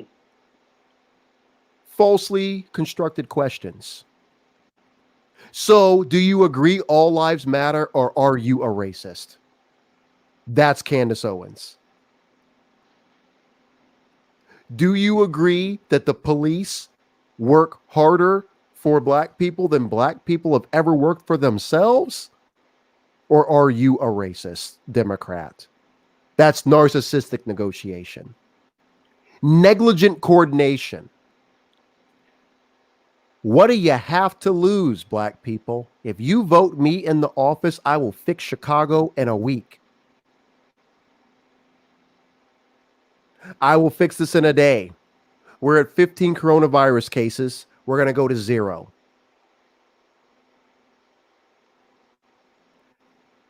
This is, while I believe I say it very often, freedom, power to the people. You have a right to choose which path you want. I do not think the world owes you. And when I say the world, that includes Twitter, Instagram, Facebook. I don't think they owe you using their platform to push the Sith agenda. They don't owe you that. But I'll tell you this, and I can't believe I'm about to go geeking out on Star Wars here like this. Was there ever a moment in a Star Wars movie where the Jedi just woke up and said, you know what, let's play an away game just for the sake of it, just because they are Sith? Let's go crack some Sith heads. They actually haven't done anything to us, but they're Sith, and Sith are bad, so let's go for them. Was there ever a moment like that throughout the series, the cartoons, or anything, just for the sake of who they are? I haven't watched every movie and every show that they have a spinoff, but I'm unaware of such a thing where let's go start. Well, I'll super geek you. I think Revan, the whole Darth Revan saga, Knights of the Old Republic, when they brainwashed him and made him a Jedi again and go after the Starforge, I think that's an example of that. When they brainwashed, but you're not going to see that. I heard you lead off with when they brainwashed him. So yeah, Darth Revan, Knights of the Old Republic, the original Xbox games came out back in 03, 04. They made 2 games. BioWare got bought out. The third game became a DLC plug-in into Knights of the Republic Online. Revan was a Jedi who became a Sith Lord. Found this. That's some good information, bro. Still single? I am. Oh, I didn't know. I would have never guessed. I know, right? Who never know. No, for real. You're not going to see. Yeah, but you're not going to see the standard movies have that conversation about that kind of nuance of a character. But I think if you want to bring it back to Sith Lord and social media, I mean, we're seeing the conversation now where what is deplatforming? If someone's so ontologically arrogant that they're dangerous, quote unquote dangerous, is the platform's job to deplatform them. I've always talked about the fairness doctrine, which existed from 1947 to about 2011. The idea that the FCC were the one that purveyed fairness and fair value and equal time to major issues and candidates on television.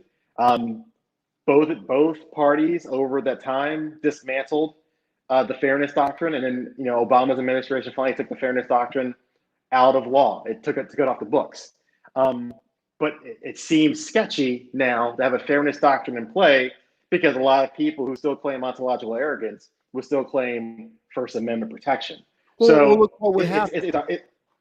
You run this idea where, okay, I admitted earlier that maybe I don't, even though I'm in the field, I don't know it all. So I opened myself up, went down the rabbit hole, found Mr. Graham. Mm-hmm. Is that the same as a guy saying, I know it's not popular, but I have an argument that black people maybe are inferior. Hear me out. What I'm looking at today in this world is people are trying to tell me that the fact that Facebook doesn't want to give that guy the podium, that is censorship. That is preventing him from speaking his mind and trying to shrink down the conversation. Mm-hmm. I have a different view of shrinking down the conversation. If we let a new guy talk, there should be a new thing taken from his conversation for the others. And that is what I'm not hearing. I see them as different because if I let you speak, There's very often people speak to me and I don't like it, but it's to my benefit. What I'm seeing right now is there is a lack of discernment between the two, of a person who speaks to you in a way that you don't like, maybe offends your sacred cows, but it's to your benefit because it has some truth to it. And we try to treat that the same as a person who, if you listen, it will be to your detriment. Even if you simply listen and they have now consumed part of your life you can never get back. Even if you realize in real time, man, I just listened to Stefan Molyneux for 80 hours. It's all crap. I'm smart enough to know it's crap, but I listen to him, so I'm a good person. I argue that is ridiculous. You just lost 80 hours of your life. What you should be asking yourself is, could I have figured out in 8 minutes what the next 80 hours are going to sound like? Can I have applied some experiential and gained some wisdom and did some forecasting, maybe done some spot checking? Because put it this way, I don't listen to Fox News nonstop, but I do spot checks. But you'll hear people say that. I need you, Ray, to listen to Fox News around the clock before you can speak on it. No. No, you don't. No, I don't. No, you don't. I don't need to marry a woman and live with her for 80 years to know if she's the one. I don't know. I don't. But that's how people talk now. In order to truly know if she's the one or not, you got to marry her first and spend 80 years with her. Then you can really have a valid argument. So the Stefan, and I'll actually go with the softer guy you just mentioned there. Weissman, what's his name? Brett Weinberger? Brett Weinstein. Weinstein. Yeah. So his name came up a couple times for me. So I said, you know what? I'm going to give this guy 8 hours. I'm only going to talk about the first 2 hours. He was talking about Black Lives Matter, and he gives, again, very soft, even-toned, not aggressive at all. Talks about how he grew up loving jazz and playing jazz, and he's got a black friend who's a physicist, and his black friend and him have these serious conversations about race. And he goes on to say, yes, I appreciate black people. I love their music and wouldn't do without them, but I don't owe you. But now, personally, and this is what I was trying to tie it to earlier, what will kill me first? I am not worried about that guy riding up on my house in all white with a flaming cross and a rifle. Having said that, I don't care how soothing he said it over the microphone. It was a crock of shit. You can talk for 2 hours about loving the music we made and appreciating that. And you can talk about how you had that one black physicist friend who went to Yale, so you're down. But you haven't said anything to me. No. You have said nothing to me. Because I'll tell you this, while you got this one super physicist black friend, I guarantee you have a whole bunch of crappy, mediocre white friends. Talk to me about your crappy, mediocre black friends. That's equality. You've seen me say that a lot online.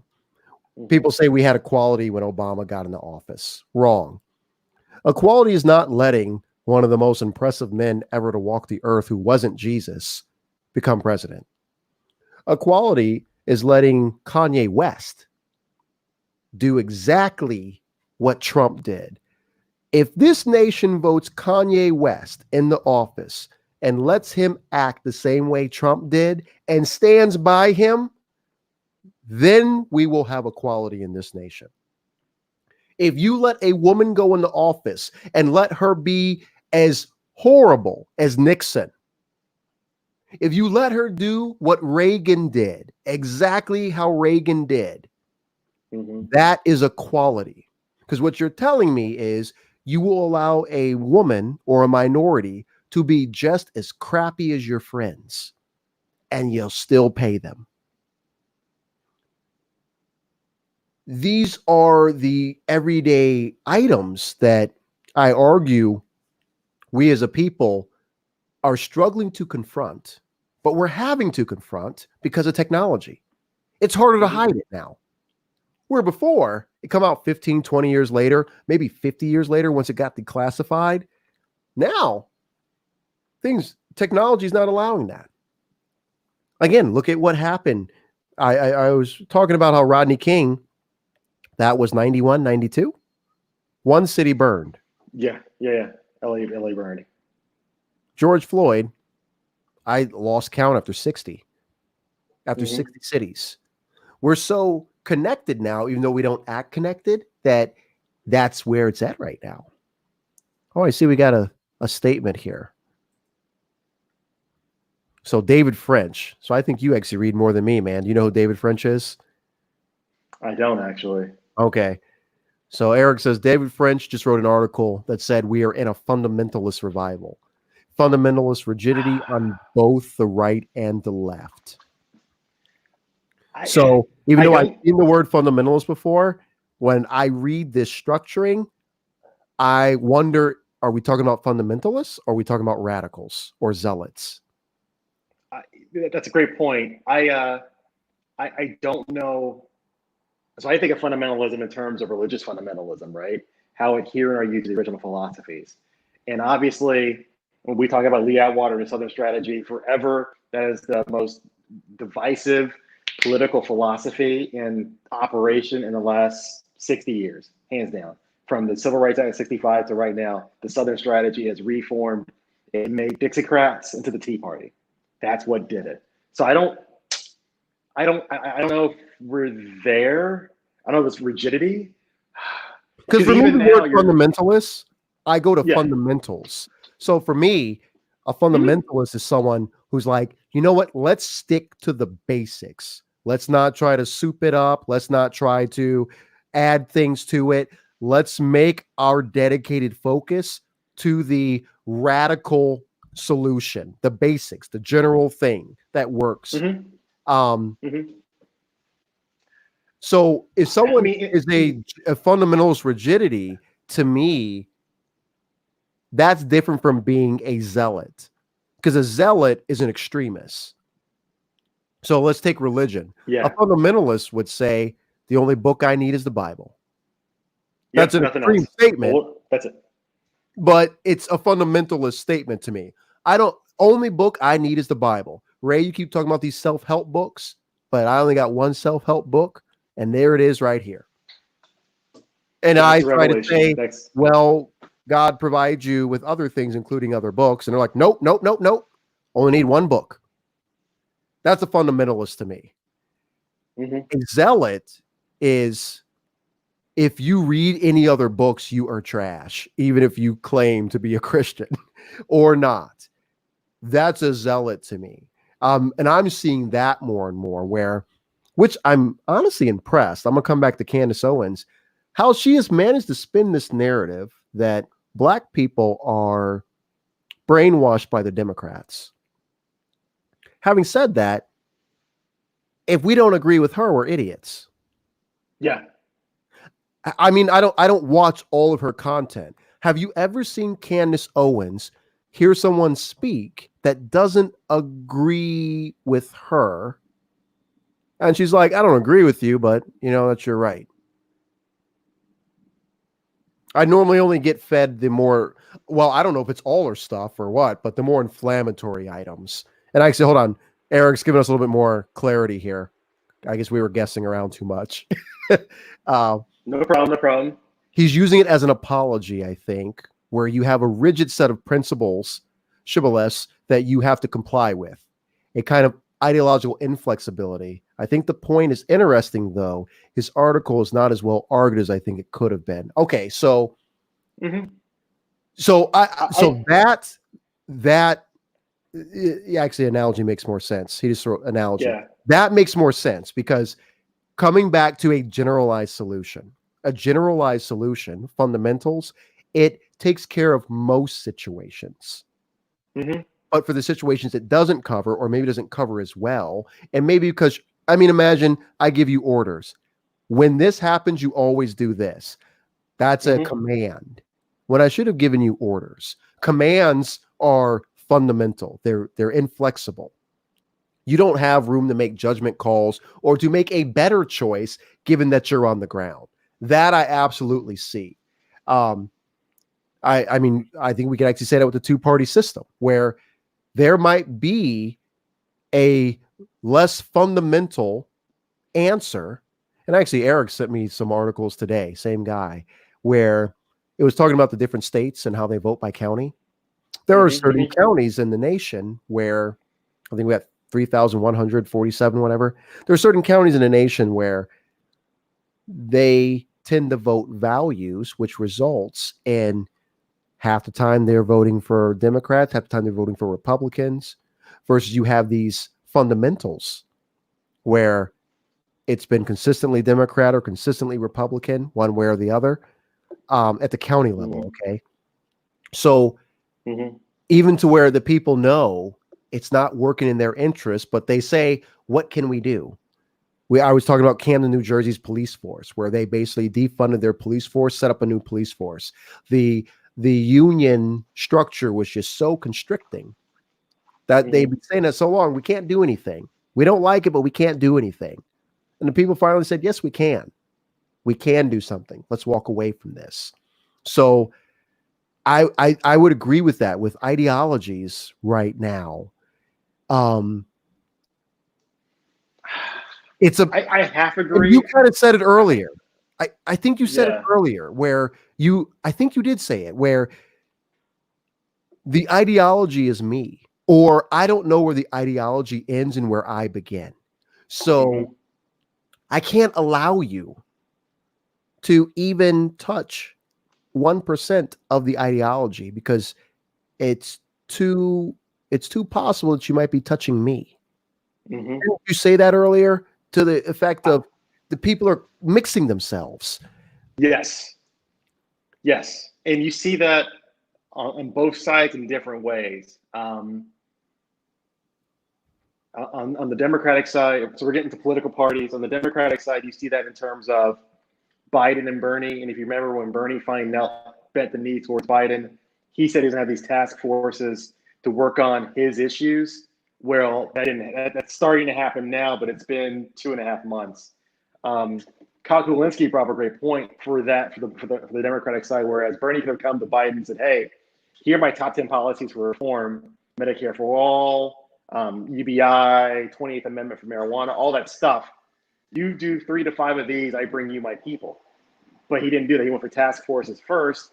And that was an example of people who so identified with their candidate, not with the platform. They sacrificed their candidate or sacrificed their platform for the candidate. On the right, we know what we see on the right. To the point where if Kanye did run, for example, I say let him run. And you're right. Does he run in terms of equality as a Republican because he is a billionaire, because he does hold a lot of those and he has worn the hat, he has bent the knee? Does he run that way? Or do you allow him to run as a Democrat given where he came from, how he grew up, what his early influences are? No, I want him to run just like Trump, bro. I want him to say, I have money and you should vote for me because I don't care what anyone thinks. And I've proven myself. I can think outside the box and I'm not one of them. And, I don't like what he says, but he's honest. Vote Kanye in for those reasons. Yeah, he's honest, all right. You're absolutely right. That's what I mean. No, because it's funny because I hear people saying, oh, Kanye's going to split the Democratic vote. I don't think so at all. I don't know what they're talking about. I think he splits the Republican vote, Me and too. I think he increases voter turnout. I think he does both. So I think if he went through all the late deadlines, all the sign-ins he needed, but again, Bloomberg did the same thing a year ago, right? Bloomberg spent $4 billion as a test to see what would happen, knowing he didn't have a chance. But he's still spending money. Let's give that man some credit. He is still spending money for those causes. He's stood by his word. Absolutely. 100%. And you mentioned one earlier. I want to make sure we're tying it. What you just said, what happened with the Democrats, that was an example of negligent coordination. You made promises, you didn't keep them, versus impeccable coordination. They were very detailed and deliberate. And, Yep. I'd like to, we haven't mentioned her yet, AOC, since we're getting into the politics side. So while we're using these people, they represent things that people talk about. I'm not in New York. I didn't vote for her. But even in academic circles, I did find that I will say I found manipulative communication versus authentic communication. I'll break it down. Well, how are we going to pay for that? You have never asked that question when we loaded up bombs. Why does it matter now? Well, that's the UBI question now. Right now, Yeah. people are saying UBI and second stimulus check. Well, how do we pay for it? Now, again, that response, because then people will say, oh, so you agree. No, I didn't say I agreed with anything. I asked you a question. How is it different?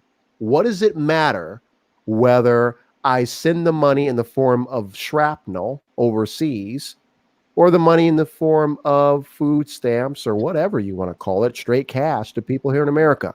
I'm asking the question, what's the difference? If trillions of dollars with no payout can collapse the government, why hasn't trillions of dollars in military hardware not done it? I'm even asking because maybe you have an explanation. Maybe you're saying, well, after every war, we recoup, we get the money in a bill. I haven't seen it, but maybe you have that argument. So that is another example of, even people saying like, oh, her theories are they're not proven. They've never been done. Well, there's a lot of things we've been doing for decades in this country. We've been doing things in this country for decades. That whole trickle down economics, we did that. we keep trying to do it. We trickled every trickle out of the economy that we could. Didn't work. Yep. Nope. We keep trying it. I'm trying to find that consistency in values where if you're willing to try that, why not the other? Only difference I can see is one aligns with your interest and one doesn't. Only one I can see, honestly. And this goes back to Elric's point in that there is intransigence and lack of flexibility because people revert back to the positions that reinforce what they want. You're actually seeing this now. I got to make sure I do my disclaimer. I am on active duty. The views I have do not represent the United States Coast Guard, the Department of Homeland Security, or the United States government. I have to make sure I follow my public affairs manual guidance, my external affairs manual guidance. I didn't get that at the beginning. We got it. You're good.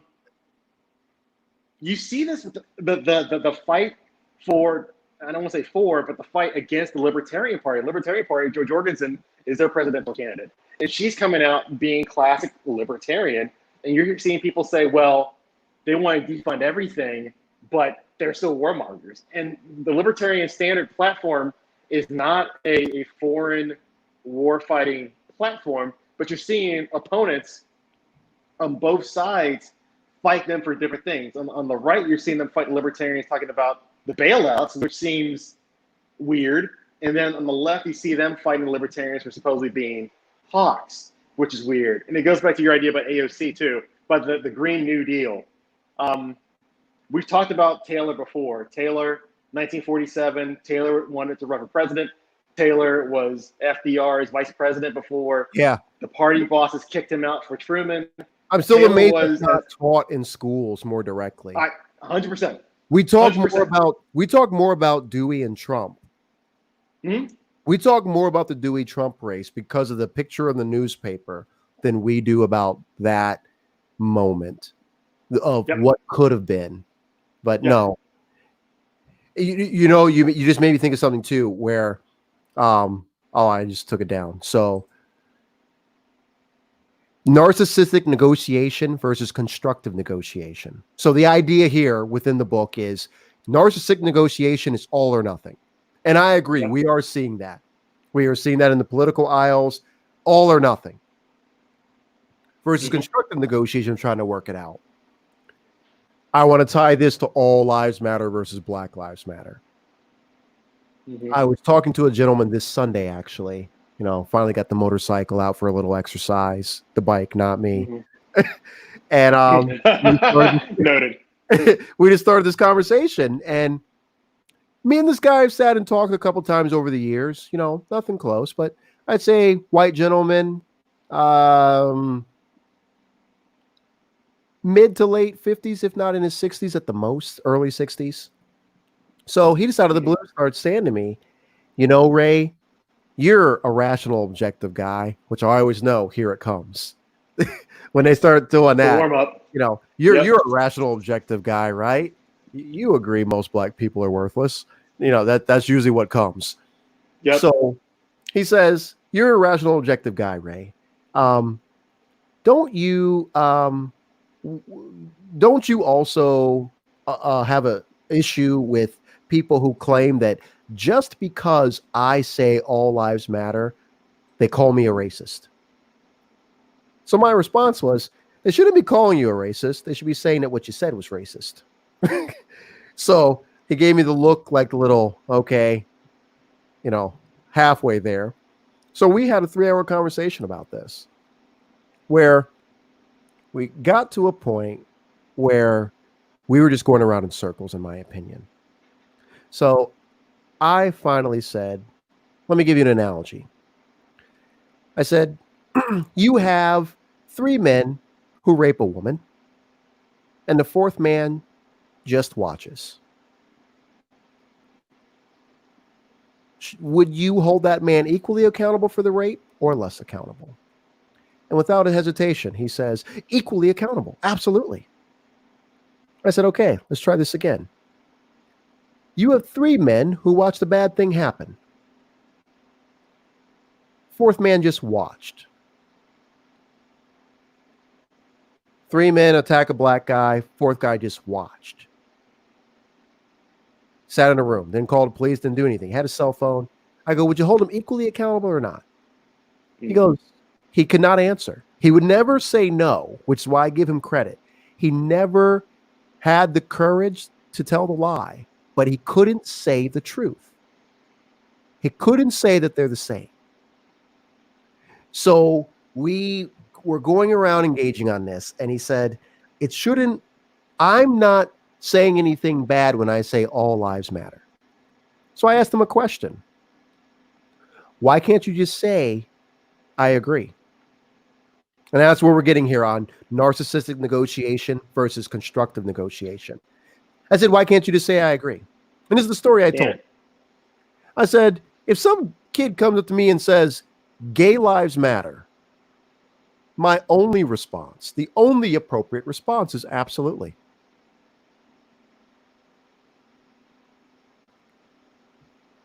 Any other answer shows that I value some feeling in myself higher than lives. There's something with me. I have a personal issue. And that's what I told him. I have a personal conflict. If a kid comes to me and says, robbers' lives, if a guy runs up to me and says, petty larceny lives matter, I'll say, yeah, true. Yeah, they do. They do. It's got nothing to do with the fact you should be held accountable for your crimes. But I don't need to say that. If you simply just say petty larceny lives matter, I'm going to say absolutely. Coming back to prison justice reform. I'm not saying that everyone in jail didn't do it. I'm saying their lives matter. It's no different. I'm saying their lives matter. Yes, hold people accountable for their crimes, but hold people accountable for their crimes equally and reasonably. I shouldn't be hearing about a guy doing 30 years in prison for stealing $30 because it was his 3rd strike. I hear you that he stole $30, and I hear you what the intent, what the spirit behind the 3-strike law was. But that's not what it ever should have been applied towards. Ever. I don't care if the guy stole $30 50 times over the course of his life. He should not be sitting in jail for 10, 20 years for any of those times for $30. If he's, purse snatching, whatever it is. That's the cost of doing business as a decent society. If this is some guy who just stayed fit his whole life and he's running around grabbing purses from ladies, just running behind him, grabbing the purse. No, this cat should not be looking at 10, 20 years for that. But yeah, go ahead. Arrest him every single time. But let's let's acknowledge that just because people don't always respect their own lives does not give us justification to not respect their life. Coming back to unconditional blame versus unconditional responsibility. You very well may not be acting in a way that shows respect to your life. What justification does that have for me to show no respect for your life?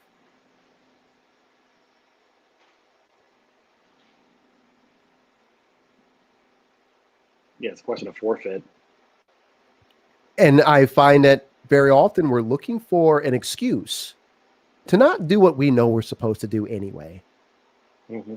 I mean, if we're, I mean, think about it. Well, he hit me first. Well, officer, I wasn't the only person speeding. Man, Eric, why don't you just get in on the call, bro? I see you sent us some more stuff here. Hold on, let me see if I can talk him into coming on. But, you know, that's, I argue, is that's that point where, you know, let's you know, let's have that unconditional responsibility that even if you are saying, if you come near me, I'll jump and kill myself, that doesn't allow me to say, you know what, man, I'm already over my shift. Screw this. You still have a job to do. Yeah. You still have a job to do. And I see, you know, people acting up and misbehaving on both sides. So I'll be honest with you. I am not personally offended when some kid pushes over a statue, man. Really could care less. And let me be more direct. When someone pushes over a Confederate statue, I could care less. I'm living in a nation where civil rights statues are on consistently shotgunned. There was a Liberty tree put up in Alabama that's been cut down twice in the middle of the night. So because for my sanity, I couldn't get emotionally charged every time one of those happened. I can't be with the random selection of being concerned when certain statues get taken down. I often write about the statue of Nathan Bedford Forrest, a bust that was put up in the Capitol in Tennessee, in Nashville. Put up in the Capitol. And I did not realize until recently that that was put up 2 years after Lincoln or Martin Luther King got shot. Wow. He was shot in 68. They put that bust up in 70. So coming back to that gentleman in the bar, he's like, well, I'm just really bothered that they're taking down these statues. They're ripping them down. They're violating property. I asked him a question that also made him very uncomfortable. I go, who put them up, when, and why? And I kept asking to where he got to a point where he said, listen, I don't know history or math or science. I didn't really study that stuff. I don't know much about he said, I don't know much about American history. So I said, were you born in America? He's like, yes, I am. Now, again, I'm actually talking to you with more energy than I did him. We're just having a conversation. I said, well, brother, the fact that you're over 55 years old, I can tell that by looking at you. The fact you're over 55 years old and you're saying that you're not aware of American history during your lifetime, that's a problem. I told him, I go, that's a problem. That's a serious problem because you have a lot of emotion behind some of your feelings and your stances. And for some odd reason, there's a lot of American history you don't know.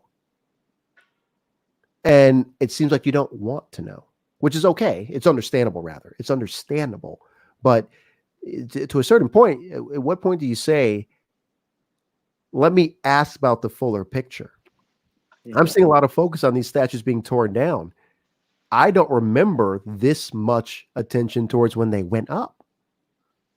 Who talked about, why are you putting up a bust, a golden bust of Nathan Bedford Forrest in the Capitol 2 years after Lincoln got shot in the same state? Who is that for? It's not that you were lacking in people to honor in Tennessee. Actually, I just saw a gentleman. Here we go. I just saw a gentleman post that he found the article. A libertarian actually. He posted an article that was showing famous famous military generals from Tennessee that Tennessee folks could celebrate that are not Confederates. Farragut, Navy guy. Farragut, Yeah, he was Farragut, one yeah. of them, admiral, and man, I think it was a General Maxwell who I just learned about reading through the article. But I was like, Tom Arnold, that's his name, libertarian guy. If you go check out my page, pretty active in the libertarian circles. But yeah, he did that. So yeah, all right, Eric. Yeah, there you are. Yeah, I figured, instead of you being there on the side there, brother, why don't you just go ahead and get involved? Yeah, I was enjoying listening to you guys. Tell him this. Like, man, just get in here.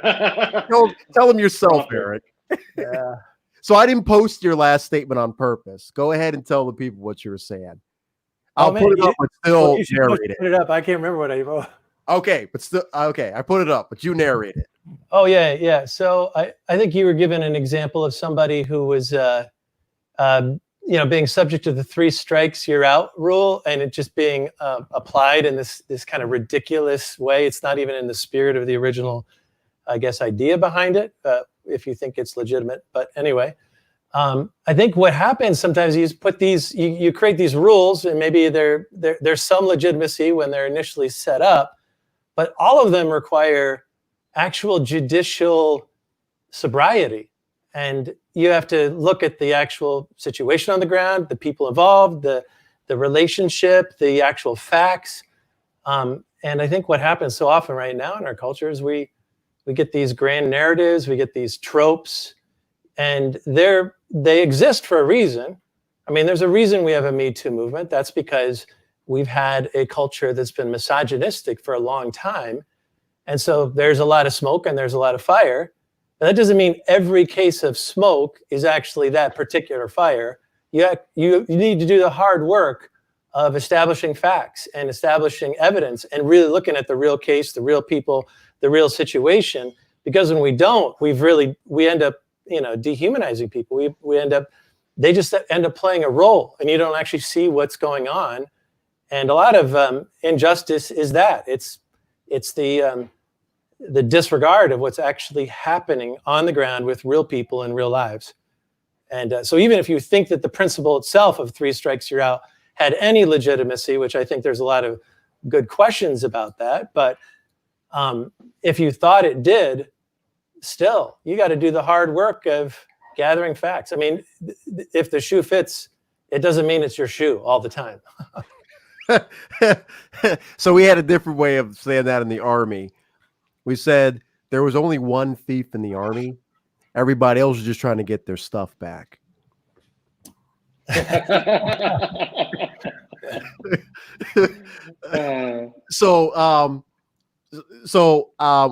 kind of did this out of order, sir. If you don't mind, would you let the people know who you are?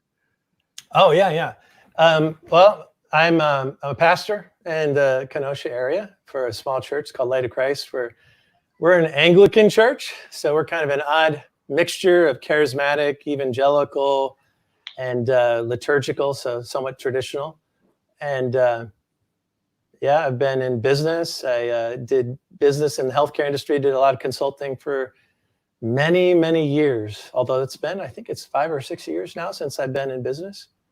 And I think that's when you and I first met, Ray. I was just starting the church here in Kenosha, but I was still full-time in business at the same time.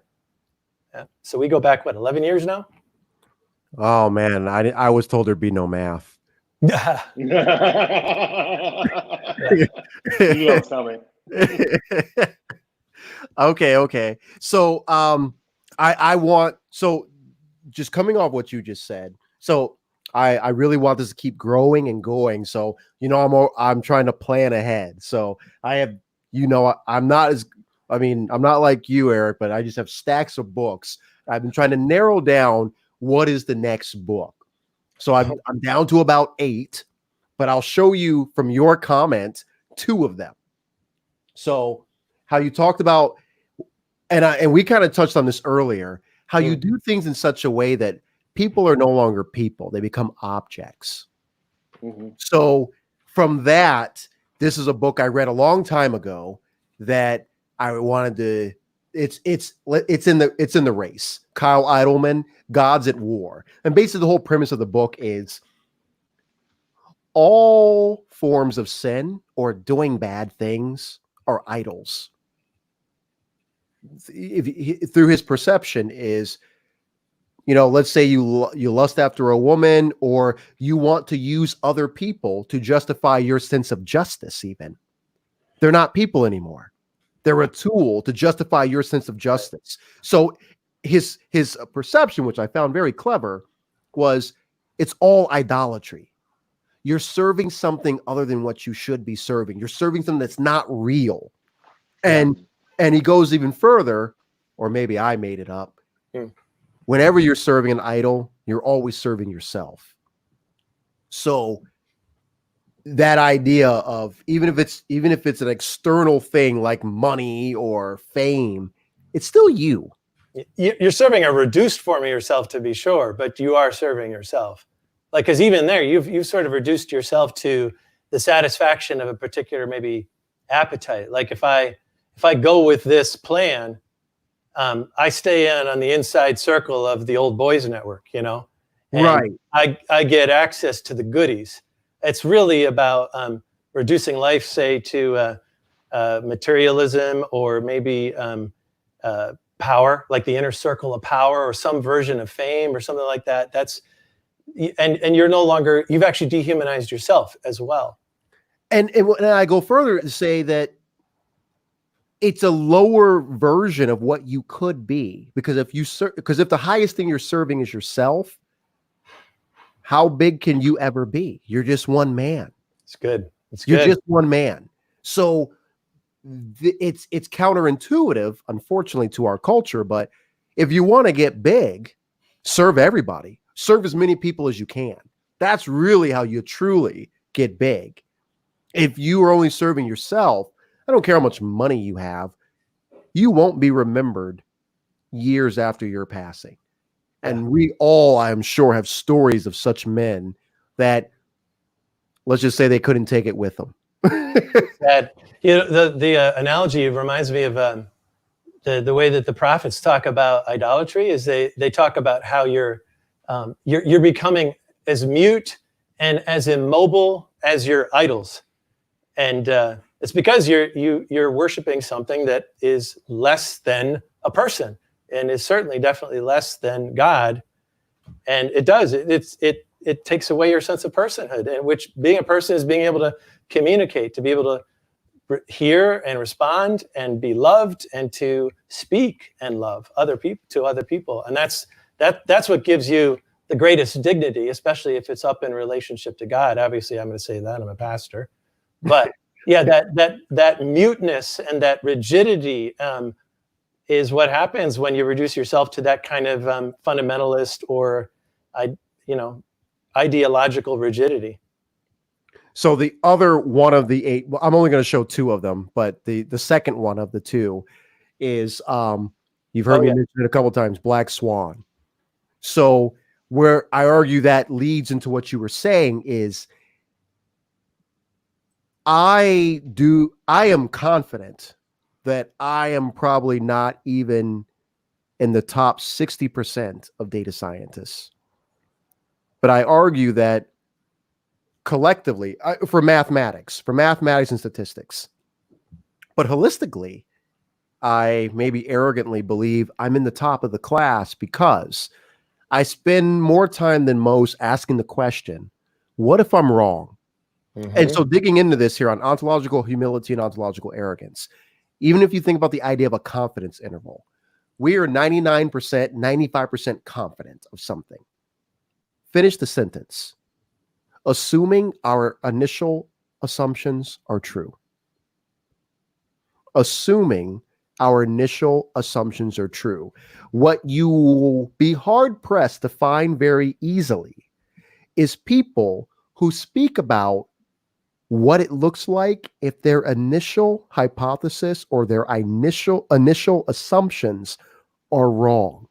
So it's not a readily easy skill to engage, but if you work it on it, almost like working out, I argue that it makes you a very, if not indisposable, desired person to be around.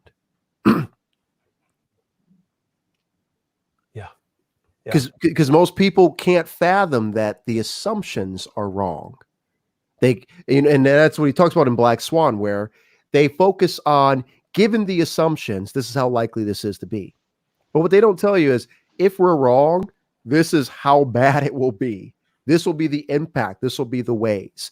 They'll tell you this machine is expected to last 10,000 hours based on these assumptions. But if your assumptions are wrong, how long will that machine last? What will happen? He goes even further very early on in the book there, where he talks about the fact that if you think about history, man's history, it has been most impacted by the things that were not foreseen or forecasted. Coming back to earlier, I used the term trivial. The things that are expected are actually pretty trivial things. If I wake up tomorrow and I see Republicans talking about Democrats and Democrats talking about Republicans, that's trivial. That's expected. What would be a game changer? Them saying that we are not helping America, so we're going to tear ourselves down. Shoot, libertarians saying they're both garbage, we're the way. That's trivial. That's expected. Most of the things that have happened, and in fact, he actually has a loose equation. He says, however likely a thing is inversely correlated to how impactful it is. So tomorrow, we don't expect a comet to slam into the earth. Unless you saw that Joe Rogan video that I saw last night, so you didn't get much sleep. Mm-hmm. Now I've been told to thank Jupiter every night before I go to sleep. Because Jupiter 6 is on the impact. You're absolutely right. Yes. Joe Rogan says I must obey. So, but that is the most likely expectation of tomorrow. Most trivial, just another day. But if the highly, I think according to them, every 30,000 years maybe or more, if that happens, we're talking about periods of time where I can't buy the books fast enough. So one of the time periods most recently was, I think the date is 536 or 534, where they're claiming that something happened. Maybe not a comet, but maybe some big volcanic eruption. 534, 536. It blacked out the sky in most of the known world, and actually was the beginning of the Dark Ages, that Dark Age period. So, just hearing these things, it's like, if you, even religions, there's been a lot of religions. So the fact that a religion is made is actually very trivial. The fact that a religion takes hold and grows like wildfire through the world, that is highly unlikely. But if you look at our world today, has the most impact. The unlikely outcome that a religion takes hold. I mean, if you're anything like me, you've maybe done a couple tax evasion maneuvers and set up a couple religions yourself. No one cares. But if you dig deeper into it, the few that stuck changed the entire world. So it's definitely something worth looking at. But yeah, you have these periods of time. I'm actually going through my Rolodex of books to be bought on the next run. So I have 1177 BC. That was a period of time. But there's a 536 period as well. 534, 536, where that's supposed to be like the beginning of the Dark Ages. And they're saying that was more like 536 AD. It's called the worst year. And so they're calling it the worst year in history. And they're basing it off, there was incredibly large amounts of ash spread across the globe. And yeah, they're saying it blacked out the sky for, in some places, 2 years. Whoa. Wow. So, and then we all saw the thing where 12,000, 13,000 years ago, the evidence is mounting there. So I only say that to say, when we're digging into our everyday comings and goings, the things that we probably talk the most about, and this is hard for myself even, it's hard to acknowledge, they're probably pretty trivial. The big thing for me, honestly, out of all this, I think I've shared this with both of you separately, is I think this is bigger than the original civil rights movement. Mhm. And I think it's bigger because when I look at the photos of the original civil rights movement, I see a sea of black people and a couple guys that look like Bernie Sanders. The guy got around. Maybe he wore disguises. I'm now looking at these photos in Washington State and all across the world, even Poland, Germany. These are seas of white people yelling Black Lives Matter. That is different. So I would almost argue that a group of people yelling for themselves, we demand our rights, big picture, I'm arguing that's pretty trivial. What is game changer is population A yelling, population B has rights. To this magnitude. We're not talking a couple college kids, or, we're not talking about the far left here. This is huge. At least from where I'm sitting. Yeah. I don't know. Open it up for I discussion. agree with that. Yeah, I agree with that. that makes sense. So Yeah, I mean, there's the context within COVID too, I think also makes it very unique. And maybe that's what ripened everybody to be so engaged when the George Floyd incident. I mean, we sort of got primed with Ahmaud Arbery, right?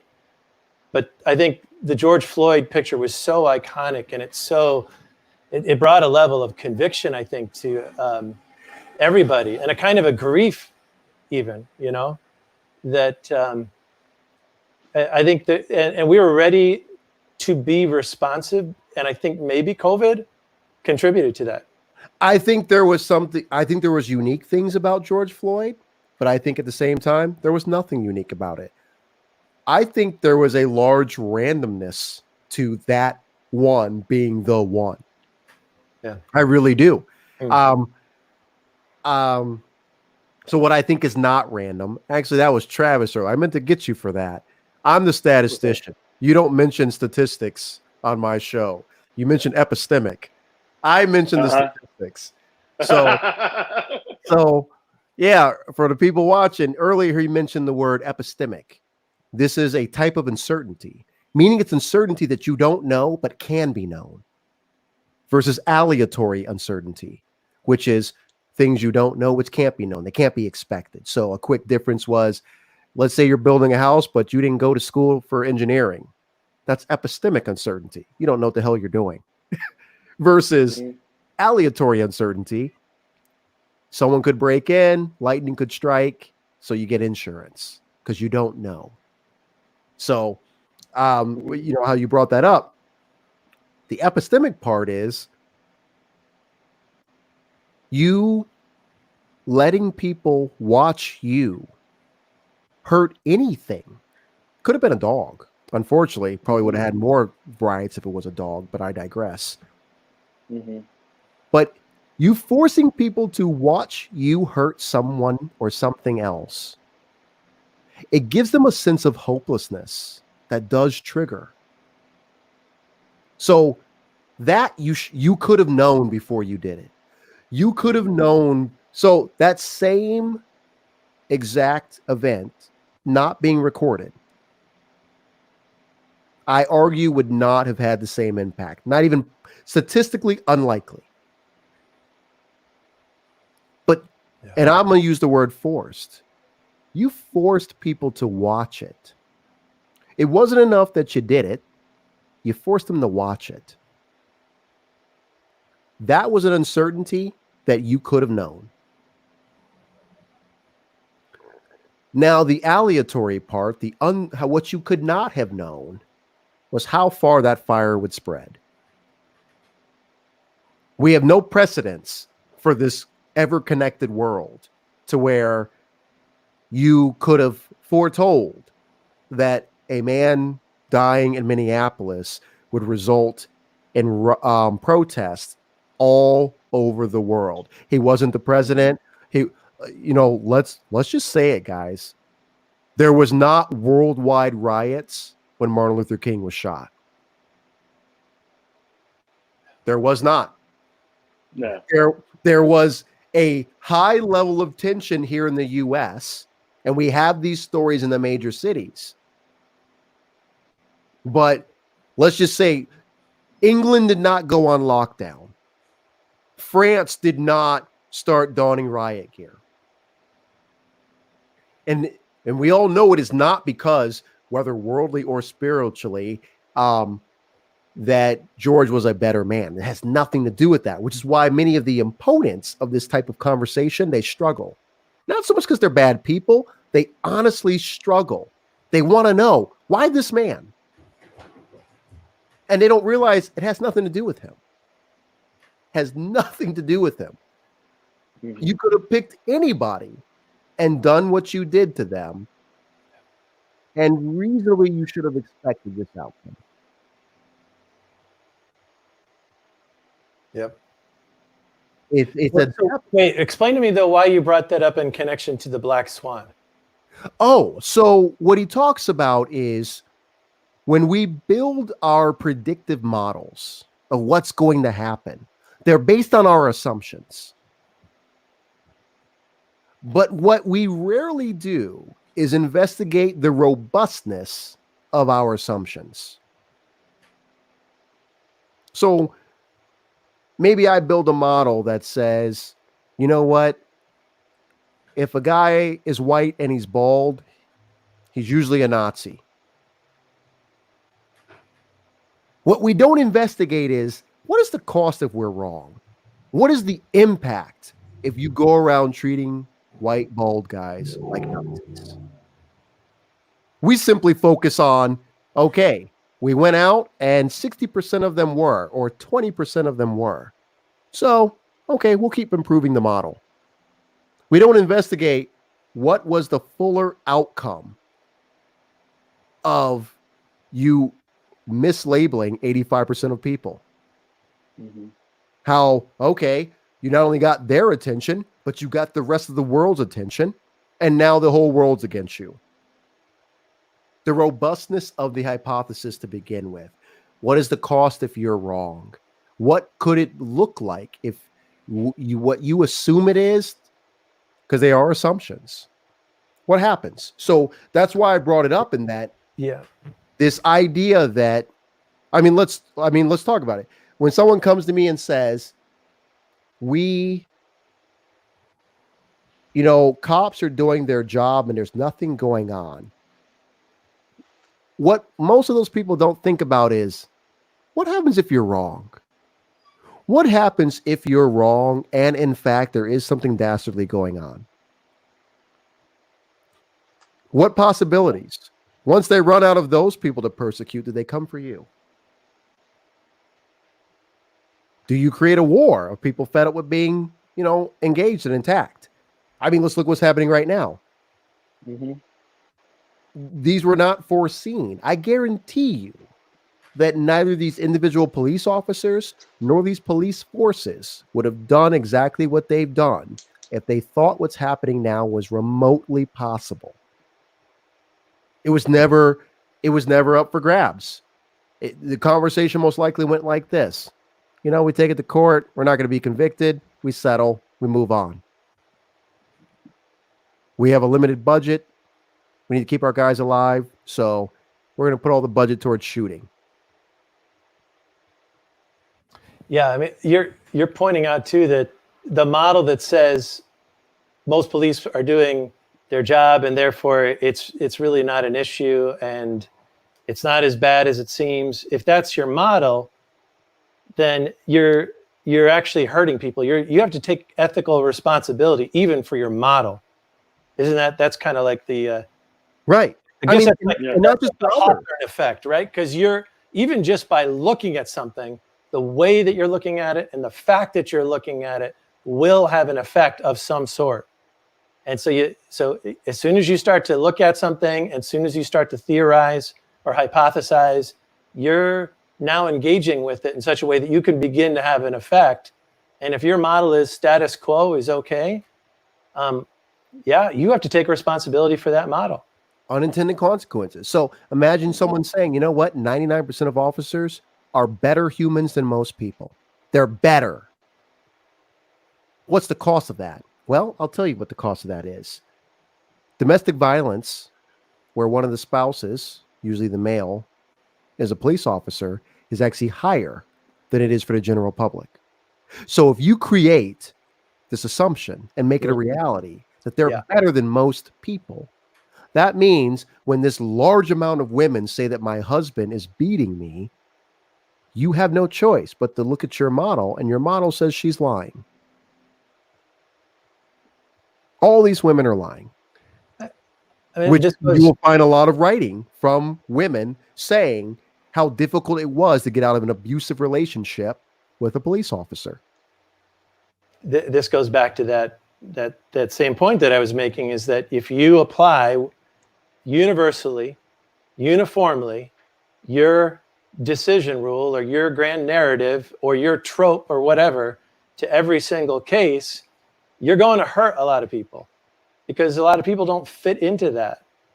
I think that's part of what that's one of the implications anyway of what you're saying. If you just give the benefit of the doubt on the basis of this 99% modeling of all police officers, yes, in domestic violence situations, there's a lot of wives who aren't listened to because they are married to good,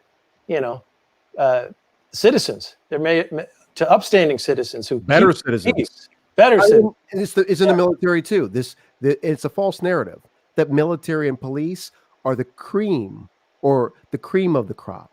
They're the cream of society. The reality is they are a cross section of society. I used to always say there's a reason why the military built Leavenworth. They built Leavenworth prison for a reason. So yes, police have not built a prison for police, but just because they didn't do it doesn't mean they shouldn't have. Military definitely had no choice. They had to build a prison for the military. And I'll tell you, every crime you could imagine on the civilian side, statistically, equal sampling, not less, equal sampling, if not greater, from rape to murder. I would like to send it here because we're coming up on 3 hours here in about 20 minutes. So I'd like to segue it, gentlemen, to what Eric just said. Okay. How he just talked about the cost, and I'm going to call it the cost. He didn't use those terms. The cost of these, the general solution. So basically this rubber stamp of one size fits all. I would like to throw out there that with the technology we have today, you don't even have a good excuse. I could understand how 20 years ago, I'll even say 10 years ago, I will give you an excuse. But today, with the technology that we have, there is no excuse for not seeking reactive. So they get feedback, just how we talk about deep learners, learning algorithms, solutions that learn from the input as they take it in to customize a response to the situation. I'm arguing less and less you have an excuse not to seek a generalized model, but deploy that model to where it's allowed to learn. There's a benefit to having a generalized model, consistency, a mutual starting place. But once you deploy it out there, there should be mechanisms to allow it to get feedback from the environment. Because, and I think that's what all this ties into, from the book to these conversations. Mm-hmm. There is a lesser narrative. It's not as true. It's not a lie. It's not as true that I can separate a thing, whether it's one of you or an event like the killing of George Floyd, whether it's the event of his murder or the man himself, or even one of you, there is this false narrative that I can remove you from your environment and understand you. And I'm arguing that this, coming back to robustness of our hypothesis, is why so much of what we deploy for our expectations doesn't go the way we plan. Because we planned it by looking at it inside of a box. Cops were taught, if the guy has a record, treat him accordingly. Nothing in that sentence engages his environment or his environment's effect on him since he got his last criminal activity. When Candace Owens rattled off George Floyd's record, that was pulling him out of his environment and claiming that you can understand him solely by looking at him, and thus solely understand the police response solely by looking at him. Even if the guy was a 3-time repeat felon, it still doesn't explain how you did what you did while all those people were watching. While there's just so much in the environment that it doesn't explain. Why there was 4 of you. Why did one of you need to apply that kind of pressure? These are questions that can never be explained by looking at his rap sheet. Mm-hmm. If you're by yourself and you and him are fighting in an alley, absolutely. I won't even say absolutely. I will say benefit of the doubt. How about that? Benefit of the doubt. Mm-hmm. You two in the rain, middle of the night, tussling. Okay. There was 4 of you.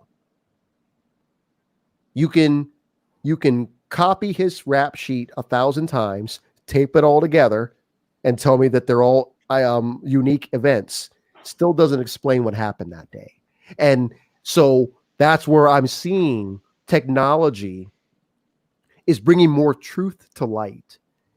Technology is saying, no, this is an environment. Yes, this happened in Minneapolis, but this is affecting Germany.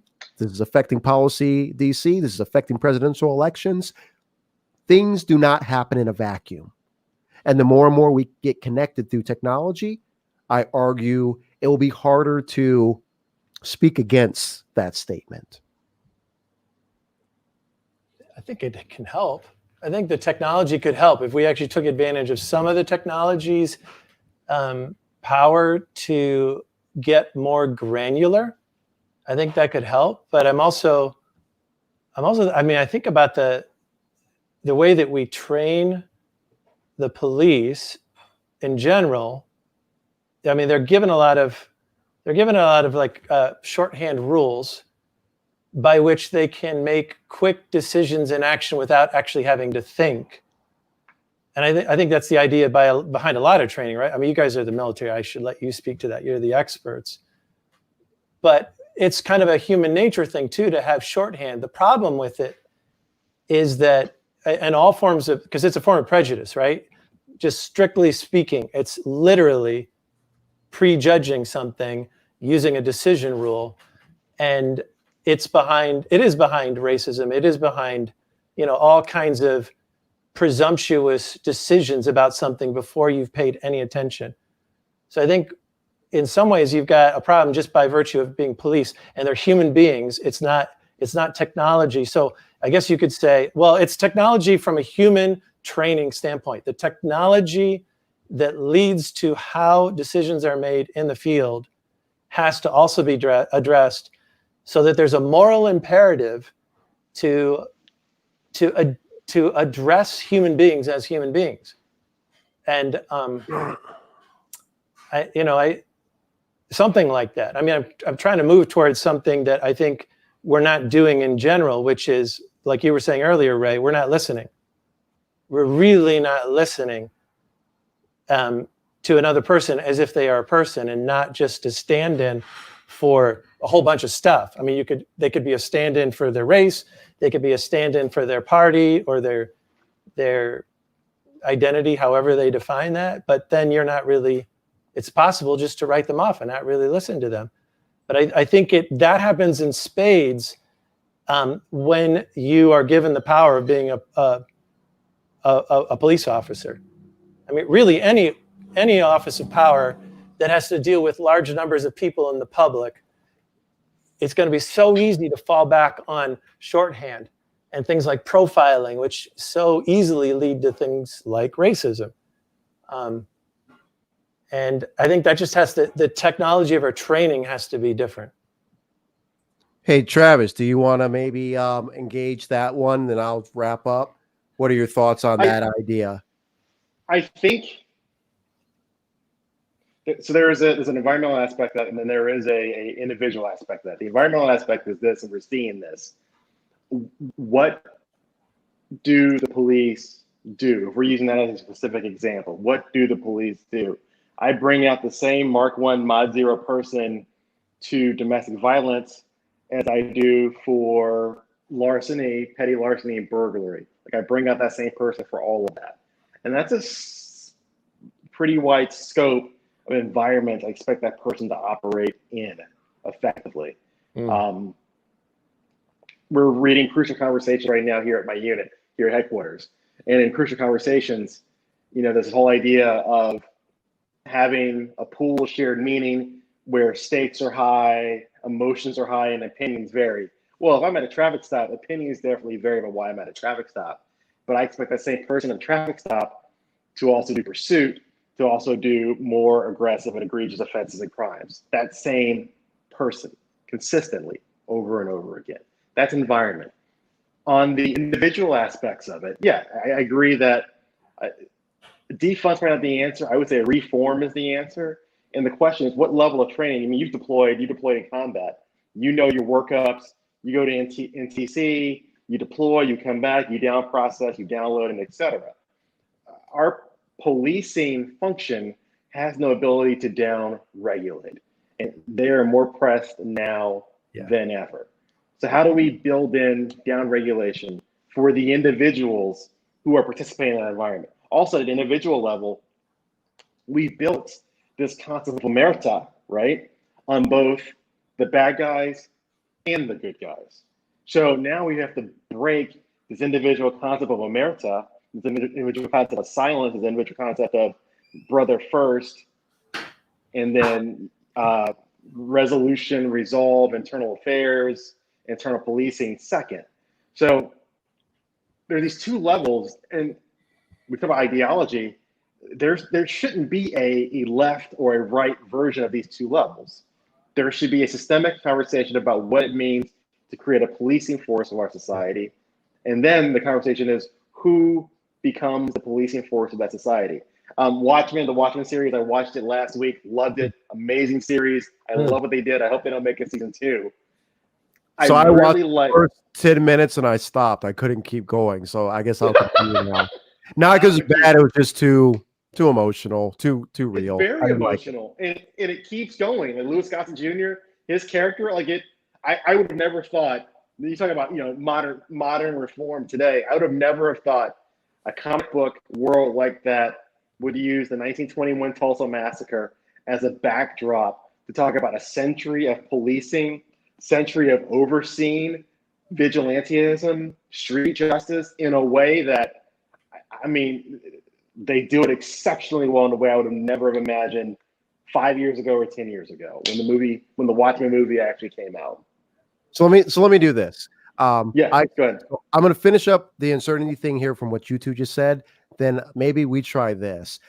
Let's try to, with the context of talking about a better way of navigating this left versus right, Black Lives Matter versus police. Let's see if after I say what I'm thinking, we can talk down the right side of what that might look like together, just the beginning steps, So I will say this, hearing you both talk about environments and uncertainty, I argue that when I was in the Army, indeed, we talked about the cost of not shooting and being wrong. We talked about the cost of not shooting and being wrong. My life. We also talked about the cost of shooting and being wrong.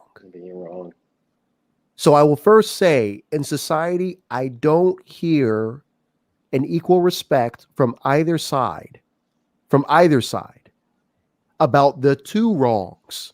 I hear one side talk about not shooting and the officer getting killed. And I hear the other side talking predominantly about the officer shooting and killing and being wrong. When I was in the military, they were talking to me equally with each other. I remember being told, if you shoot bad, expect to live the rest of your life or 40 years in Leavenworth. I was told that by leadership. If you shoot bad, you're living at Leavenworth. So that's my first thought. My continuation to that is, while both sides are not talking enough about the cost of being wrong, this is the other thing that the Army did. They said, okay, think about it systematically. You go out every day. Meaning, every day you go out is an opportunity for one of those wrongs more than the other. Because I didn't get shot at every day. There wasn't a situation where someone was looking like they were going to shoot at me. But every single day, there was an opportunity for me to shoot and be wrong. So let me say it more directly. I cannot say that every day an event occurred where I could have not shot and been wrong. There was not day to day to day to day to day where, man, every single day there was a moment where if I didn't do something, I would have died. That is not the case. Having said that, every single day on deployment, there was an opportunity for me to do wrong through action, for me to shoot wrong. So I just want to jump into that. So as a police officer or as anyone holding a gun in the name of the people, there will always be more opportunities for you to shoot when you shouldn't have than there will ever be opportunities for you to have not shot when you should have. I don't hear that scoping of the conversation very often in the civilian world. So that's why they've got to be trained on this moment of decision that must be, in a sense, biased towards restraint and care and carefulness and whatever, Because it's put in the context. The Army soldier is not a better man. It's just put in the context that, as you were saying earlier, that the training here is heat of the moment, heat of the moment, heat of the moment. That's the majority of the training, at least what it sounds like. I haven't gone through training. Maybe a police officer hears us talk and he says, no, we talk all the time about what will happen if you shoot bad. But we did focus on that. And for that reason, even in the heat of the moment, there was a part of your head saying, what will happen if I shoot and I'm wrong? Yeah. To the point where I don't have many, but I have a few stories where guys were not shooting when they should have. And I'm like, what is wrong with you? And they started explaining to me the long look. And I'm like, this is not the time, brother. This is not the time. So that is, even though I'm seeing all these TikTok videos of cops joking about it. Oh, we have to lay out mats for the criminals now. I'm not actually seeing that. I'm not actually seeing cops being shot at and them hiding behind a car, calling their supervisor, asking for permission. I saw that in the Army. I saw 19 and 20-year-old kids taking fire, and those kids saying, when you ask them, why are you not firing? We're waiting for permission. We don't want to get in trouble. That's how solid the training was. I'm not saying that's how good the training was. That's how solid the training was. Solid it was. Where when a 20-year-old kid is taking fire, he's saying, I'm waiting for permission to defend my life. And he's not even crying about it. He is waiting for permission to defend his life. I come back home and I saw a shadow, and that's why I dumped 40 rounds through a door. You also didn't have a union in the Army running interference on bad decisions in the field. Oh, no. I probably had the opposite, a cleanup crew that was like, you know what? These guys are expendable. So even if it was a good shoot, if the publicity gets too bad, which I'll even say that on a side note, that conversation came up very often. Just so you know, gentlemen, if it suits agenda line items, you will be sacrificed for the greater good, one way or the other, if it makes sense.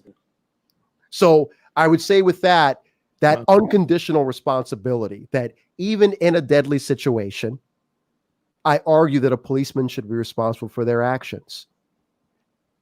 Even in a situation of high risk, you should still be held responsible for the cost of shooting when you should not have.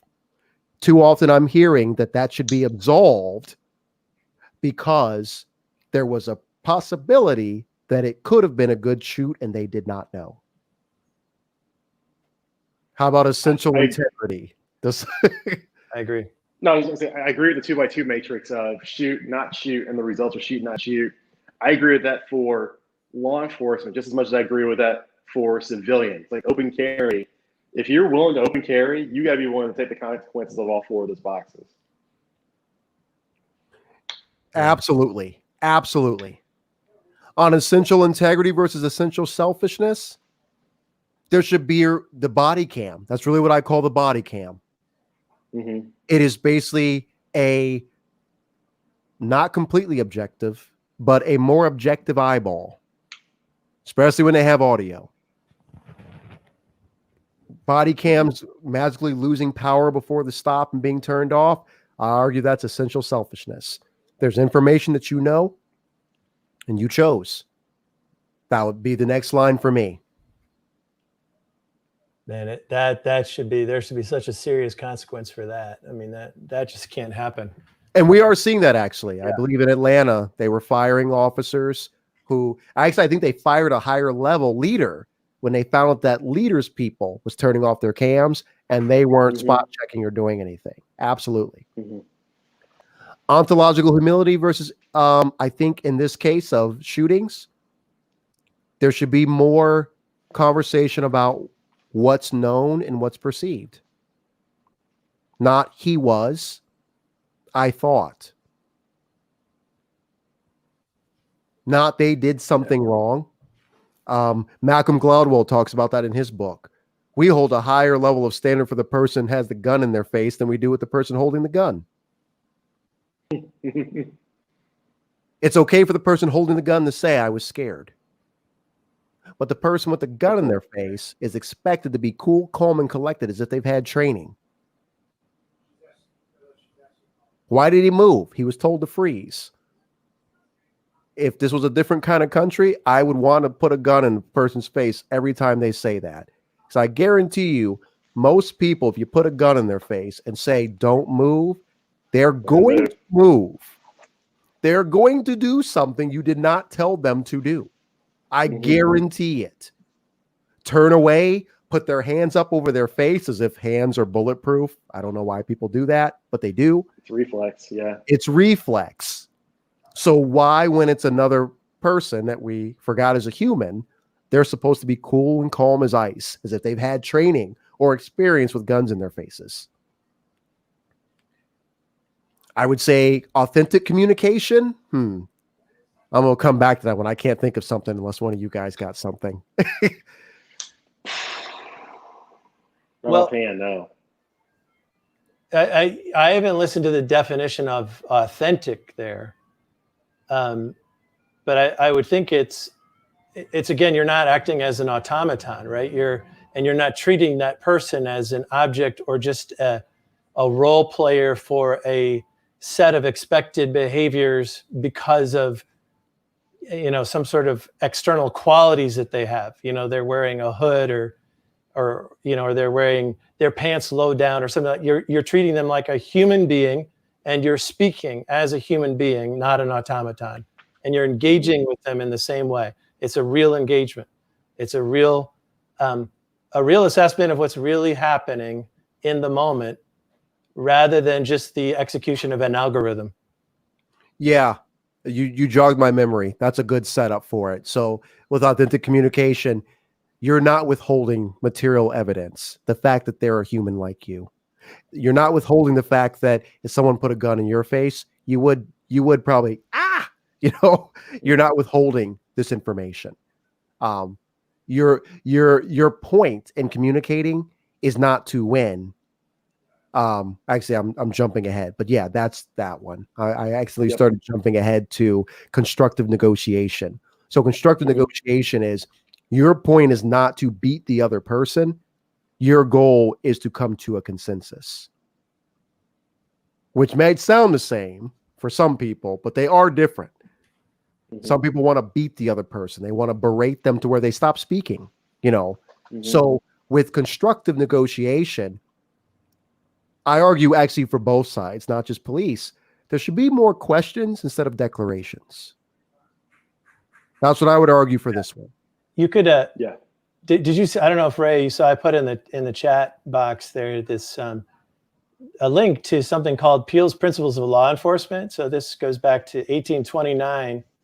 It's just a coincidence I came across this today. But he is apparently the founding father of the modern police movement. But there's something in those principles there that speak to this, where he's saying, like, the degree, his fourth principle, for instance, the degree of cooperation of the public that can be secured diminishes proportionately to the necessity for the use of physical force and compulsion in achieving police objectives. So in other words, he's speaking to, in your negotiating process, your goal is not to win them. Your goal is not to beat them down. Your goal is not to, completely take control. As much, you really want to maintain a good, healthy respect and relationship with the public. And another principle here says the police are the public and the public are the police. It's like it's a cross section of the culture and the society. And so you want to maintain that respect, because otherwise, public approval and your whole mission is lost as a police force. It's a really cool list. I mean, I just think if you actually lived up to a lot of what's being said here, many things would be better, but they're really hard things to do well. Hearing you say that, Sir Robert Peel, Peels, Principal Laws of Enforcement, 1829. No, I didn't see it, but I see it now. So, yeah, for anyone, definitely check that out. I'm going to check it out as well. I'm not endorsing all of it. I haven't really thought. I just literally came across it today. No, I'm going to check it out myself. I'm curious. A couple of the points seem like they're related to what you're arguing for. Yeah, absolutely. I'm going to write that so people can see it later. But yeah, that's pretty interesting there. So, okay, so that's the constructive negotiation. How about impeccable coordination? What are we thinking on that one? I think in impeccable coordination, it's, in terms of business, it's when functions aren't competing against each other for the higher objectives or for the business goals. So you've seen it when ops and plans aren't fighting each other, they're actually working toward unit accomplishment. I see that for sure. I think I also see with it an aspect of do what you say you're going to do.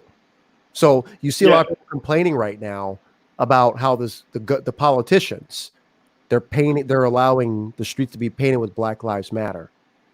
I think this is an impeccable coordination. Don't let it stop with the fact you painted the street. I actually wrote that yesterday. I said, I grimly foresee a future where we're going to see a black man laid out on the street, shot by a police officer, laying in a street that's been painted Black Lives Matter. And that's me saying that make sure there's a follow-up. Make sure there's some coordination behind it. And you didn't just paint the street and called it a day.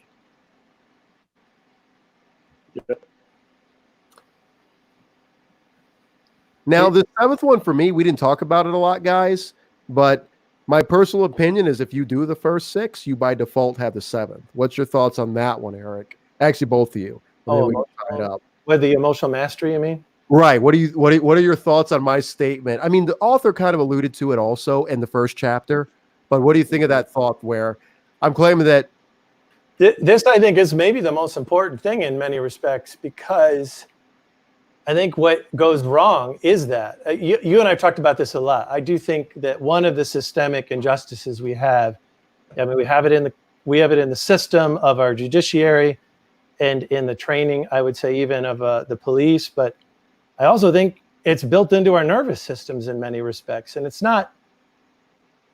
It's somewhat human nature, but if you're caught up in fight flight, or if you've got PTSD that you're working through, or you're a one-trick pony, which is what I think fundamentalism is, often rooted in trauma as well. You don't have emotional mastery, and that means that necessarily some people will be treated with kit gloves and given free passes like crazy, and others will be, shamed and blamed for things that they have nothing to do with, because of the lack of emotional mastery. If you're stuck in your amygdala, it's a very primitive survival-oriented form of judgment. It's great when you're in like when a tiger's jumping down your throat, but it's not a good way to run life by and large. And I think especially if you're in a crisis management kind of a profession, this is absolutely critical. And I think it is something that hasn't been attended to anywhere close to enough in law enforcement.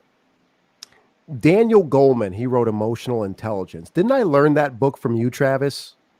Yeah. So that's what I just heard you talking about, Eric, where I say the first 3 chapters, he covers that, where he says that, our hard wiring was designed for a different situation in what we live. So actually what he argues, he says that, let's just call it the city, the concrete jungle has evolved at a faster rate than the human body has. And a lot of the hardwiring that we have inside of us just simply isn't designed for this societal life that we live in. That's his argument. Oh, interesting. Well, gentlemen, I thank you for being with me on this first opening chapter. I could tell that whether or not you read the whole book, you were able to navigate through all these subjects very well. So another thing I take pride in, I was able to stack the deck pretty well today with people to come on and be able to engage. So for our listeners, I appreciate for you, those of you stuck in there through periods of it. And talk to you on the next time, and maybe I'll eventually decide what we're going to engage on next. So until next time, fight the good fight. Thanks, Ray. All right, take care, Ray. See you. Take care, Alec. Thanks so much. Bye.